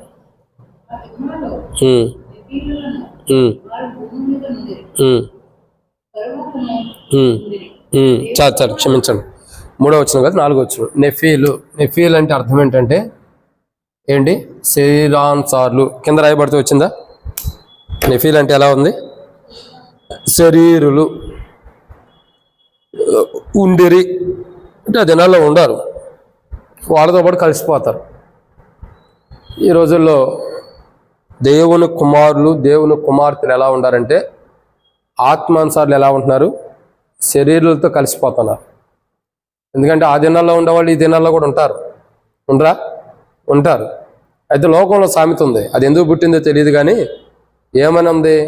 6 నెలలు వాడు వీడితో సావాసం చేస్తే వీడు వాడవుతాడు, వాడు వీడవుతాడంట. ఇప్పుడు దేవుని కుమార్తెలు అన్నిటితో సావాసం చేస్తే ఏమవుతారు? వీళ్ళు ఎవరు? వీళ్ళే వాళ్ళు అవుతారు. ఎందుకని? మెల్లమెల్లగా మారిపోయింది సిచ్యువేషన్ మొత్తం. ఇప్పుడు అర్థం చేసుకోవాల్సింది ఏంటంటే ఆత్మీయుడు శరీరానుసారంగా శరీరానుసారుడిగా మారిపోతున్నాడు. మనం అప్పుడప్పుడు అంటాం, పలానన్న ఆత్మీయుడు, పలానక్క ఆత్మీయురాలు, చాలా ఆత్మీయంగా ఉండేవాడు బ్రదర్, ఇప్పుడు ఆత్మీయత లేదు బ్రదర్ అంటాం. పలానా సేవకుడు ఆత్మీయంగా వాక్యం చెప్పాడు, ఇప్పుడు ఆత్మీయంగా లేదు బ్రదర్ అంటాం. ఎందుకంటాం? శరీరం అన్నది ప్రవేశించిందని అర్థం. ఒక ఆత్మీయుడు ఆత్మీయత లేదంటే రెండోదిగా దాంట్లో ఉందంటే శరీరం ఉందని అర్థం. చాలామంది అలా చెప్పరు, చెప్పరు కదా, చెప్తూ ఉంటారు. ఎందుకని? 10 మంది వస్తారు, బ్రదర్ మా కుమారుడు ఎలా ఉన్నాడు, మా కుమార్తె ఎలా ఉంది అని చెప్పి చెబుతారు. అంటే అర్థం ఏంటి? ఒక ఆత్మీయుడిలో శరీరం ప్రవేశించింది. చాలామంది చెబుతారు కదా, అయ్యా మా కుమారుడు ఒకప్పుడు లేదా మా కుమార్తె మందిరానికి వచ్చేవాళ్ళు ఇప్పుడు రావట్లేదు, ప్రార్థన చేసేవాళ్ళు చేయట్లేదు, ఆరాధన చేసేవాళ్ళు చేయట్లేదు. అంటే అర్థం ఏంటి? ఆత్మీయుడే ఇప్పుడు ఏమైపోయి ఉండారు? శరీరం అన్నది ప్రవేశించింది. ఇప్పుడు వాళ్ళు శరీరానుసారులుగానే ఉండారు, ఆత్మీయులుగా లేరు. అది కుమారుడైనా కుమార్తె అయినా బంధువైన రక్త సంబంధికులైన కోడలైన కూతురైనా ఎవరైనా సరే, ఎవరైతే ఏముంది ఒకప్పుడు అనుభవం ఉండేవాడు ఇప్పుడు లేరంటే శరీరం వచ్చేసిందని అర్థం, ఆత్మీయత లేదంటే. ఇప్పుడు అర్థమవుతుందండి. నోవాహు దినాలు ఎలా ఉంటాయంటే ఆత్మీయుల్లో కూడా ఆత్మీయ జీవితాలు కలిగి ఉండే వాళ్ళు కూడా శరీరం వచ్చేసి ఏం చేసిద్ది? వారి ఆత్మీయ స్థితిని పోగొట్టేసిద్ది. వారు ఏదైతే ఆత్మీయంగా ఉంటారో, ఎంతైతే ఆత్మీయంగా జీవిస్తూ ఉంటారో ఆత్మీయ స్థితి అంతటిని కూడా శరీరం ఏం చేసిద్ది? పోగొట్టేసిద్ది. అదే నోవాహు దినాలంటే. అర్థమవుతుందండి. నోవాహు దినములు అంటే ఇవే. ఏంటిది? అది ఆత్మీయత పోయిద్ది, శరీరం మానవుల్లోకి వచ్చింది. ఎవరిలోకి వచ్చింది? దేవుని కుమారులు, దేవుని కుమార్తెల్లోకి. దేవుని కుమార్తెల్లోకి ఏమొచ్చింది? ఆత్మీయ జీవితం పోయి శరీరం వచ్చేసింది. అప్పుడే అర్థం చేసుకోవాలి వీళ్ళు ఆత్మీయ జీవితంలో తప్పిపోయారని అర్థం చేసుకోవాలి. ఇంకా వాళ్ళు ఎలాంటి వాళ్ళు? ఇప్పుడు చెప్పండి, మనం ఏమని పిలవాలి వాళ్ళని? తెలుసా లేదా? అదే కదండి, ఆత్మీయుడిలోకి శరీరం ప్రవేశించి శరీరానుసారికి మారిపోయాడంటే మనం ఏమైనా పిలవాలా? చెప్పండి. శరీరానుసారుడనే పిలవాలి, ఆత్మీయుడని ఎలా పిలవగలుగుతాం? పిలవలేము. ఇక చాలామంది పిలుస్తారు ఏమని? ఏదైతే మనం రక్షించబడిన తర్వాత పేరు పెట్టామో ఆ పేరు పెట్టే పిలుస్తారు. అలా పిలవకూడదు. ఎందుకంటే ఆల్రెడీ శరీరం వచ్చేసింది కదా. మరి ఆత్మీయుడిగా ఉన్నప్పుడు ఆత్మీయ పేరు పెట్టి పిలవండి. శరీరానుసారానికి వచ్చినప్పుడు శరీరానుసారమైన పేరే ఉంది కదా, ఆ పేరు పెట్టి పిలవాలి. అప్పుడు అతను అడిగాడు అనుకోండి, నన్ను ఎందుకు ఈ పేరు పెట్టి పిలుస్తున్నావు అన్నాడు అనుకో, ఇప్పుడు నువ్వు ఆత్మీయుడు కాదు కదా, శరీరానుసారుడిగా ఉంటున్నావు కాబట్టి అందుకే ఈ పేరు పెట్టి పిలుస్తున్నా.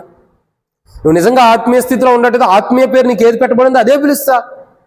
అప్పుడు అర్థమైంది, ఓహో నేను శరీరంలో ఉండా కాబట్టి నా పేరు కూడా మారుస్తున్నారు, నేను ఆత్మీయుడిగానే ఉండాలని సరి చేసుకోవడానికి కూడా ఒక కోణం కూడా ఉపయోగపడవచ్చు. అర్థం చేసుకోండి. నోవాహు దినాలంటే ఇంత భయంకరంగా ఉంటాయి. పరిశుద్ధులు చూపులు తొరిగిపోతారు. దేవుని కుమారులు, దేవుని బిడ్డలు, కుమార్తెలు మనసుకు నచ్చింది చేస్తారు, తాగుతారు, తింటారు. అవిశ్వాసం పెళ్లి చేసుకుంటాడు. ఆత్మీయులు శరీరానుసారులుగా జీవిస్తారు. ఇది ఖచ్చితంగా జరిగింది. ఇవన్నీ ఎలాంటి? నోవాహు దినాలు. మరి ఇంత భయంకరమైన దినాలు, ఇంత భయంకరంగా ఉంటాయి నోవాహు దినాలు అంటే. ఇంతకుముందు కూడా ఆదికాండం 6వ అధ్యాయం మీరు చదివే ఉంటారు, కానీ ఈరోజు చదివేది వేరు. ఎంత భయంకరంగా ఉండేది. ఒక ఆత్మీయుడే శరీరానుసారంగా కూడా మారిపోతాడంటే ఎంత విషాదమో చూడండి. అసలు అది జరగకూడదు, దేవుని చిత్తం, అది జరగకూడదని మనం కోరుకోవాలి. కానీ జరిగిపోయిన తర్వాత ప్రభు వచ్చేస్తే మనం ఏం చేయలేము. నోవాహు దినాలంటే ఇదే. ఆత్మీయుడు శరీరానుసారుడిగా మారిపోతాడు, అంతే. అదే నోవాహు దినం. బహుశా ఈరోజు మనం అలా ఉండేమో పరీక్షించుకోవాలి. ఎన్నో మాట ఇది? 5. ఇక 6వ విషయాన్ని చూద్దామండి. 6వ మాట ఏంది? ఆదికాండం 6వ అధ్యాయం 3వ వచనం.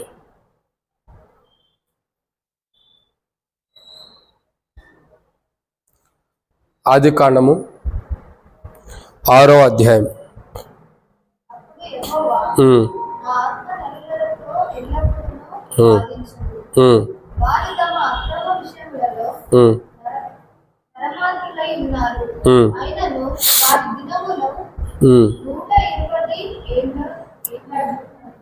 చాలా. కాబట్టి ఆదికాండము 6వ అధ్యాయం 3వ వచనంలో రాయబడిన మాట ఏంటంటే, ఒక మాట ఉంది. ఏమని రాయబడి? దేవునితో ప్రతి దాని విషయంలో ఏం చేస్తారు? దేవుని ఆత్మ ఏం చేస్తుందండి? వాదించదు అని ఉంది.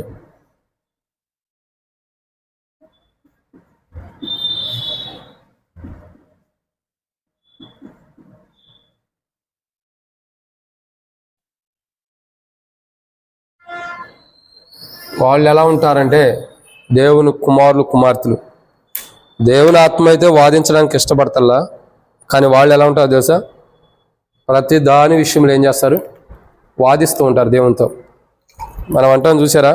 ఒకసారి మనతో కూడా అంటారు, దేవుడు ఏం చేస్తున్నాడు, దేవుడు ఇంటి ఇవన్నీ ఎందుకు జరుగుతున్నాయి, అసలు దేవుడే ఉంటే నాకు ఇలా ఎందుకు జరుగుతున్నాయి అనరా? మనమే అన్నాంలేండి, ఇంకా మన పిల్లల సంగతి ఆడతాం. వాదించడం, దేవునితో వాదించేవాళ్ళు ఉంటారు. ఏం దేవా ఇట్ట చేస్తున్నావు, ఏం దేవా అట్ట చేస్తున్నావు, ఎందుకు దేవా ఇట్ట చేస్తున్నావు అని దేవుడిని వాదించేవాళ్ళు ఉంటారు. నోవాహు దినాలంటే అయ్యే. నోవాహు దినములంటే దేవునితో వాదిస్తారు ప్రజలు, మామూలుగా వాదించరు. దేవుడు తిరస్కరించిన దాని గురించి వాదిస్తారు. దేవుడు ఏది వద్దంటాడో దాని గురించే.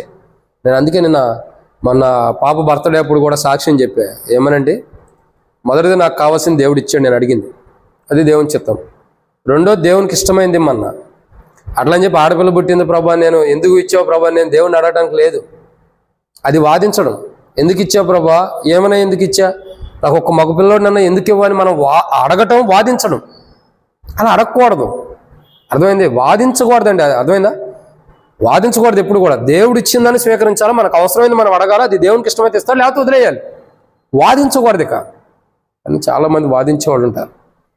అందుకే దేవుడే అంటున్నాడు, ఏమంటున్నాడు తాను, ఏమన్నాడు 3వ వచనం,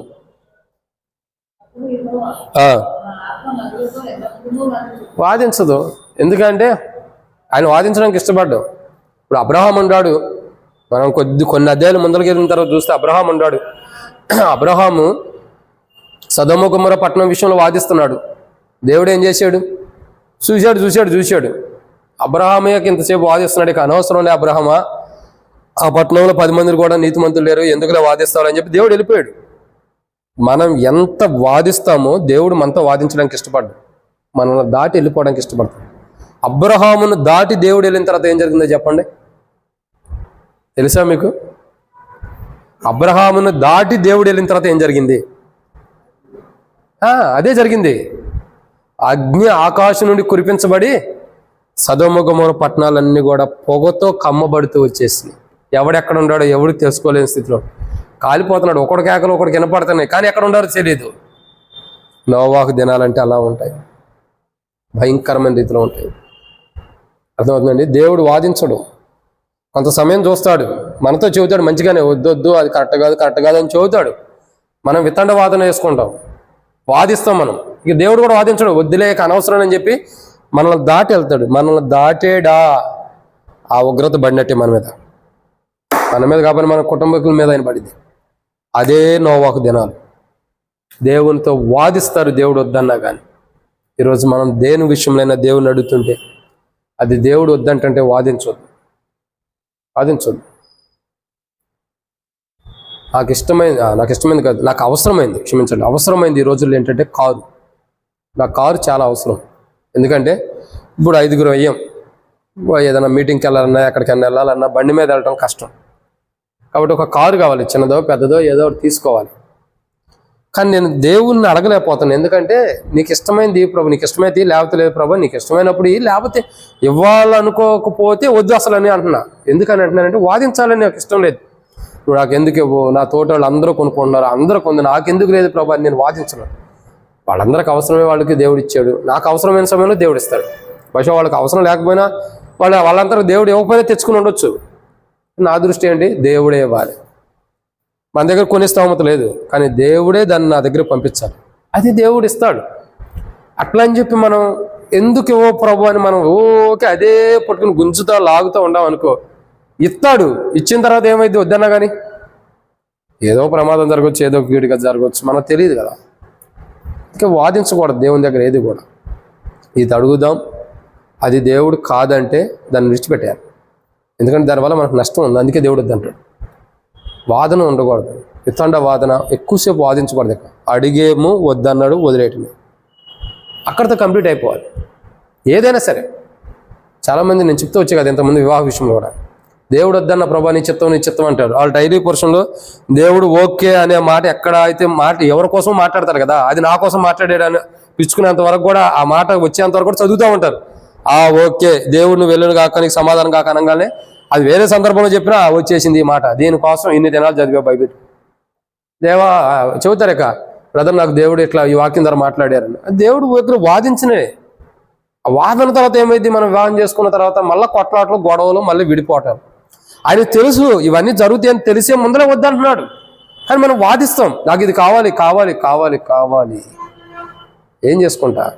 ఇచ్చిన తర్వాత నష్టపోయేది నువ్వే. అది నీకు అర్థం కావట్లా. బిలాము ఏం చేశాడు? గాడిదెక్కి వెళ్తున్నాడు, వద్దొద్దని దేవుడు చెప్పాడు, విన్నాడా? వెళ్ళమన్నాడు, వెళ్తున్నాడు. అనమాట కాదు, వెళ్తున్నాడు. సగం దూరం వెళ్ళంగానే దేవుని దూత ఖడ్గం పట్టుకుని ఉంది. ఇప్పుడు ఏం చేస్తున్నాడు? చావబోయినోడు బతికాడు, అవునా కదా? చావాల్సిన వాడు బ్రతికాడు. దేవుడు వద్దన్నప్పుడు వినాలి, దేవుడు కాదన్నప్పుడు దేవుడు మనతో వాదించడు. ఇది వద్దు అంటే ఇక దాని గురించి విడిచిపెట్టేయాలి. ఇక పట్టుకుని పాలు కానీ బిండినట్టుగా ఓకే లాగొద్దు, దాన్ని సాగదీయొద్దు. కావాలి కావాలి కావాలి, ఇస్తే నష్టపోతాం, గుర్తుపెట్టుకో. అందుకే ఆయన ఇవ్వట్లా, అది గుర్తుంటున్నా ప్రజలకి. కావాలి కావాలి కావాలి, వద్దు. ఒక్కటి దేవుణ్ణి అడుగు, ఇది నీ చిత్తమా కాదని అడుగు, ఇది నాకు ఇవ్వటం నీకు ఇష్టమా కాదని అడుగు. అది ఇవ్వటం నాకు ఇష్టం లేదని దేవుడు అన్నాడంటే విడిచిపెట్టే. అది నీకు ఎంత ఇష్టమైందని, నీకు ఎంత అవసరమైందని వదిలే. దానివల్ల నీకు ప్రమాదం ఉంది, అందుకే వద్దంటున్నాడు. లేదు, అది ఇవ్వటం దేవునికి ఇష్టమైతే ఖచ్చితంగా దేవుడు ఇస్తాడు. ఎన్ని ఆటంకాలు, ఎన్ని అభ్యంతరాలు, ఎన్ని తుఫాన్లు వచ్చినా, ఎంతమంది అడ్డుపడినా ఆయన ఎత్తుకొచ్చి నీ మొంగడు పెడతాడు. అదే ఆయన సామర్థ్యం, అదే ఆయన సామర్థ్యం. కాబట్టి వాదించకూడదు. ఆయనతో వాదించామా, ఆయన మనం దాటి వెళ్ళాడంటే దాని తర్వాత మనకి కీడే. నోవాహు దినాలు అలా ఉంటాయి. దేవునితో వాదిస్తాడు, వాదిస్తాడు కాదు, వాదిస్తారు దేవుని కుమారులు, దేవుని కుమార్తెలు. ఎంత వాదన అంటే, నాకు ఇది కావాలి, ఇది కావాలి, ఇది కావాలి. వాదిస్తారు వాదిస్తారు, చివరికి నష్టపోతారు కూడా. వద్దు. 6 7వ విషయాన్ని చూసి ముగిద్దామని. ఎప్పటి నుంచో ముగిద్దాం అంటున్నాడు, ముగియట్లేదు అనుకోవద్దు, ముగిద్దాం. ఆదికాండం 6వ అధ్యాయం 8వ వచనం. ఆదికాండం 6వ అధ్యాయం 8వ వచనం. అయితే నోవహు యెహోవా దృష్టియందు పొందుకున్నవాడాయెను. నోవహు మోసాబడి ఇదే. నోవహు నీతిపరుడును తన తరములో నిందారహితుడనై ఉండెను. నోవహు దేవునితో కూడా నడిచినవాడు.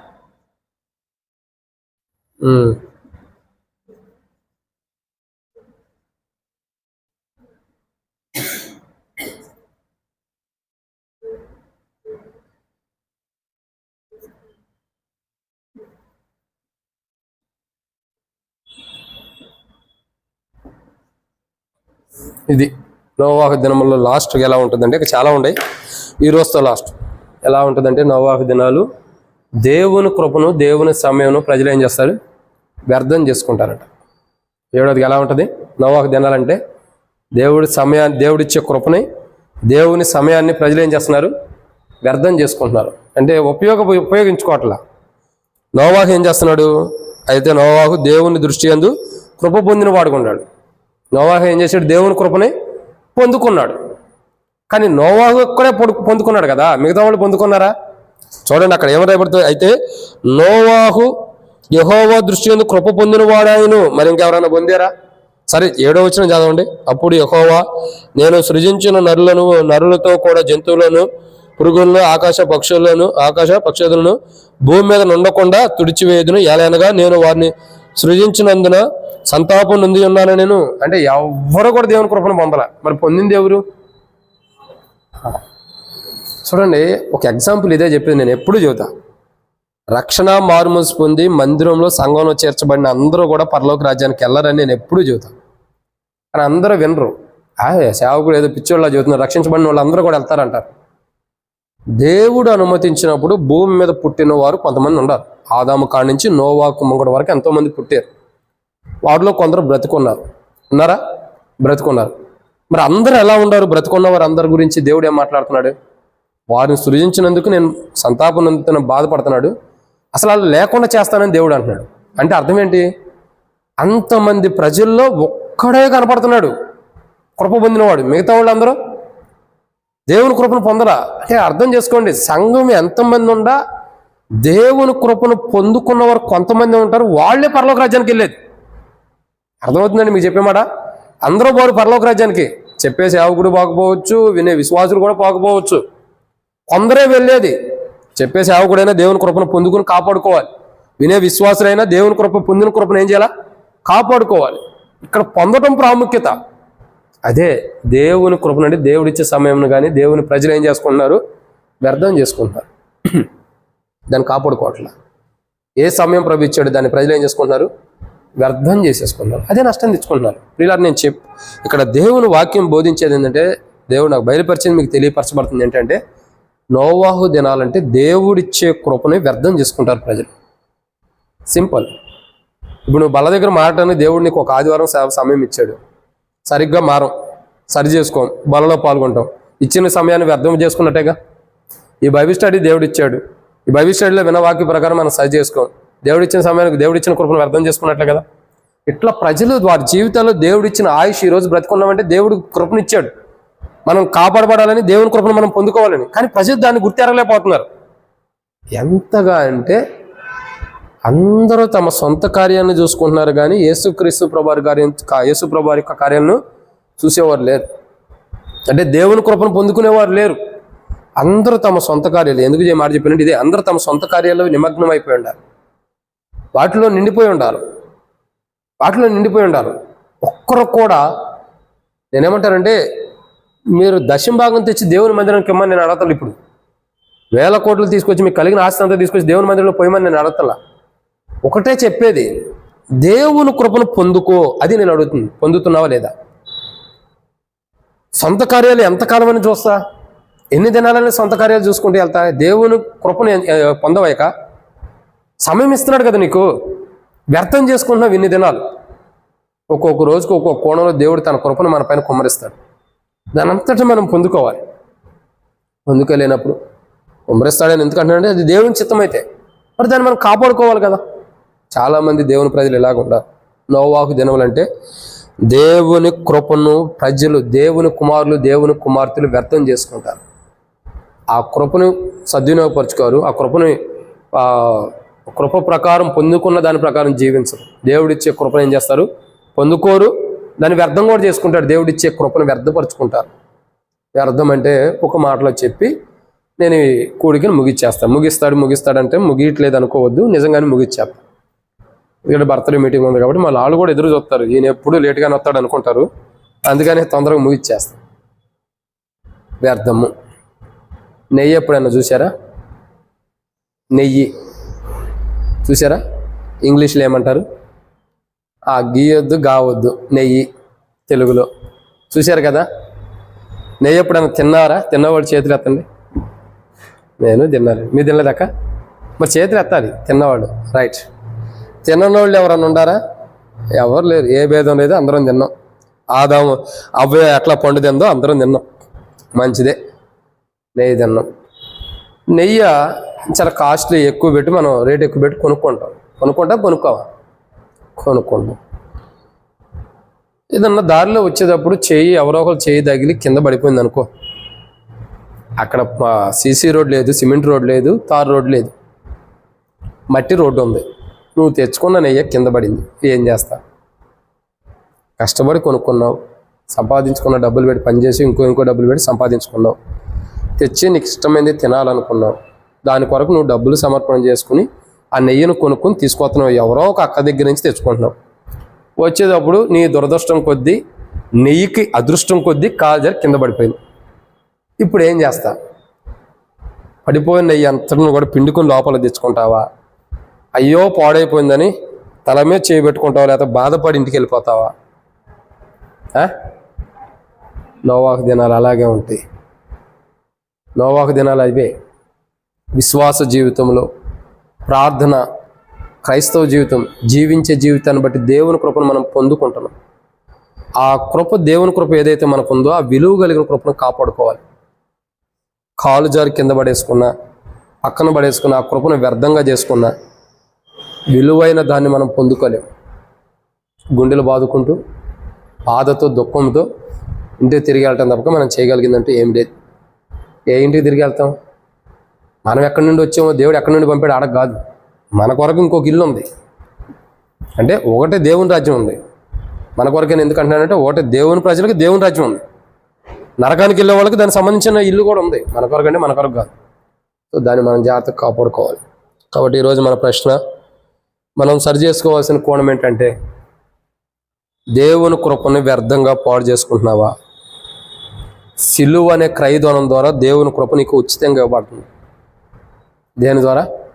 సిలువ అనే క్రయధనం ద్వారా యేసుక్రీస్తు ప్రభువారి నుండి మనకు ఉచితంగా దేవుని కృప ఇవ్వబడుతుంది.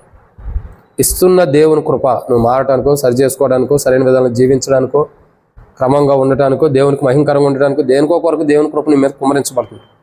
నోవాహు వలె దేవుని కృపను పొందుకుంటే జలప్రాణి నుంచి కాపాడబడతావు. ఉండవారు అందరిలో కూడా నువ్వు నీతిమంతుడిగా ఉంటావు. నీతిమంతుడైన వారికి నీతి కలిగిన రాజ్యంలో స్థానం ఉంది. అదే రీతిలో నోవాహు వలె జీవించుకోకుండా భూమి మీద అక్కడ ఏమంటాడు 7వ వచనంలో ప్రభు, భూమి మీద జనులు, పశువులు అన్నిటిని కూడా ఏం చేస్తున్నాడు? ఆయన తుడిచివేయడానికి ఇష్టపడుతున్నాడు. అటువంటి తుడిచివేసే సమూహంలో నువ్వు ఉండొద్దు.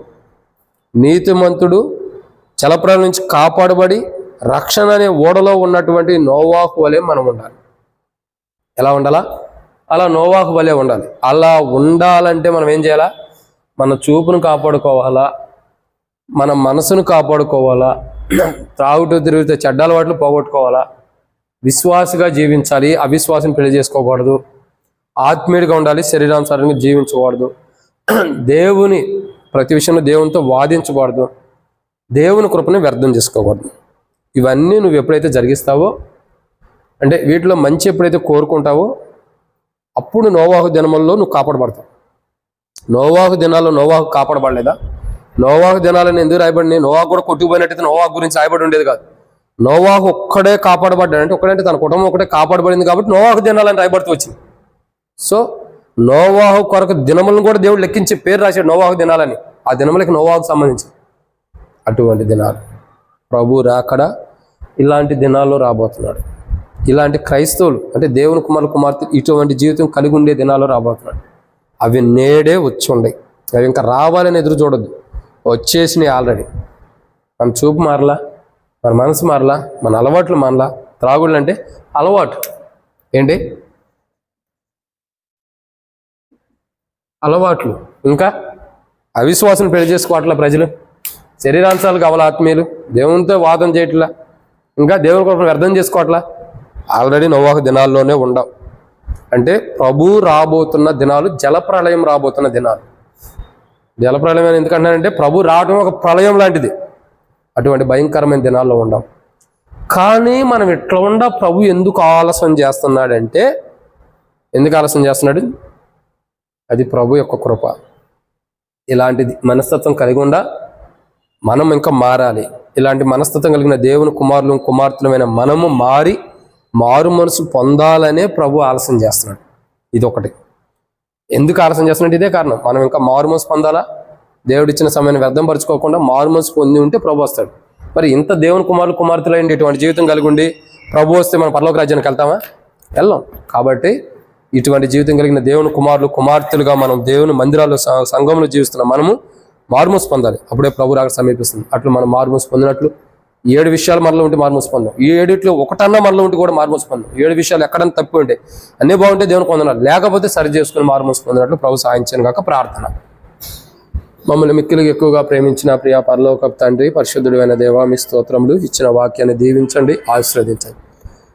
దీనిలో విషయంతో అంబరో మా జీవితాల్లో విషయంతో కూడినవి ఎన్నో ఉండే, ఎందుకంటే మా జీవితాలు ఎన్నో అపవిత్రమని.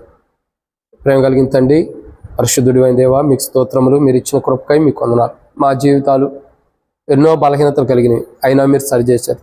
వాక్యపు వెలుగులో మేము ఎంతగానో దూరంగా ఉన్నాం ఈ వాక్యానికి, అయినా మీరు సమీపస్తులు తీసుకురావడానికి ఇష్టపడుతున్నారు. అయితే మేము మారుమోసు పొందాలి. మా జీవితం మీకు మహిమకరంగా ఉండాలి. దేవా, ఈరోజు ధ్యానించబడిన 7 ప్రాముఖ్యమైన విషయాలు నోవాహు దినాలు ఎలా ఉంటాయో చూస్తూ వస్తున్నాం. నిజమే, అవిశ్వాసం పెళ్లి చేసుకున్న అనుభవాలు ఉన్నారు. ఆ ఆత్మీయుడు శరీరానుసారంగా మారిపోతున్నాడు. చాలా భయంకరమైన దినాలు. దేవుని కృపను వ్యర్థంగా చేసుకుంటున్నారు, దేవునితో పోరాడుతున్నారు, వాదిస్తున్నారు.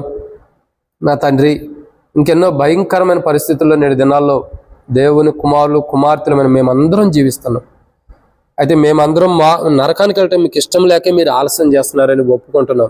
నన్నును ఇక్కడ చేరువచ్చిన మమ్మును మీరు క్షమించి ఈ 7 అంతల అనుభవం కలిగిన జీవితం మేము జీవిస్తున్నాం కాబట్టి మమ్మల్ని క్షమించి మా జీవితాన్ని మార్చి మీకు మహిమకరంగా చేయండి. అయితే మేము ఇలాంటి జీవితాన్ని జీవిస్తున్నామని ఒప్పుకుంటున్నాం. అయితే వాటి నుండి మాకు విడుదల దయచేయండి, వాటి నుండి మమ్మల్ని క్షమించండి. వాటి నుండి మాకు విడుదల ఇచ్చి వాటి నుండి ప్రభావం మమ్మల్ని దూరం చేసి మమ్మల్ని క్షమించమని, వాటి నుండి మాకు పాప క్షమాపణ కూడా వాటిలో కలిగి ఉండకోకుండా ఏ విషయాలు అయితే మాలో ఉండేవో వాటి విషయమే మాకు పాప క్షమాపణ కూడా దయచేయమని, మేమే కాదు ఇక్కడ చేరొచ్చిన వారం కాదు, రాని వారికి, ఈ వర్తమానం యూట్యూబ్లో వింటున్న వారికి, సకల ప్రజలకు కూడా మారు మనసు ఇచ్చి వారిని కూడా క్షమించి మీ రాజ్యంలో జ్ఞాపకం చేసుకోండి. అప్పుడు మీరు రాబోతున్నారు కాబట్టి మా కొరకు దేవుని కుమార్తెమైన మా కొరకు మీరు వేచి ఉంటున్నారు కాబట్టి మమ్మల్ని క్షమించమని ప్రభువైన యేసుక్రీస్తు నామం పేరటి విశ్వాసం ఇక్కడ చేరువచ్చిన బిడ్డలందరినీ కూడా వాక్యాన్ని కూడా దీవించమని, దీని తర్వాత ఉండే బర్త్డే మీటింగ్ కూడా దీవించమని ప్రభువైన యేసుక్రీస్తు నామం పేరటి విశ్వాసంతో స్తుతించి ప్రార్థించి అడిగి పెట్టుకుంటున్నాం తండ్రి. ఆమె తొట్టెలకు మనల్ని కాపాడుటకును తన మహిమ ఎదుటి మహానందంతో నిర్దోషం నిలబెట్టుటకును శక్తిగల రక్షకుడైన ప్రభువైన యేసుక్రీస్తు ప్రభు యొక్క కృపయు ప్రేమయు సమాధానమును విన్న వాక్యమును బోధించబడిన రీతిలో మనం అందరం జీవించినట్లు సంఘమును క్షేమం కొరకు మందిరం కొరకును సార్వత్రిక సంఘము కొరకును దేవుని కృప హెబ్రోన్కి సదాకాలం మనందరికి ఎల్షదాయకను జూబ్లీస్ హెబ్రోన్కి మనందరికీ మన కుటుంబాలకు తోడే ఉండి నడిపించను గాక. ఆమేన్.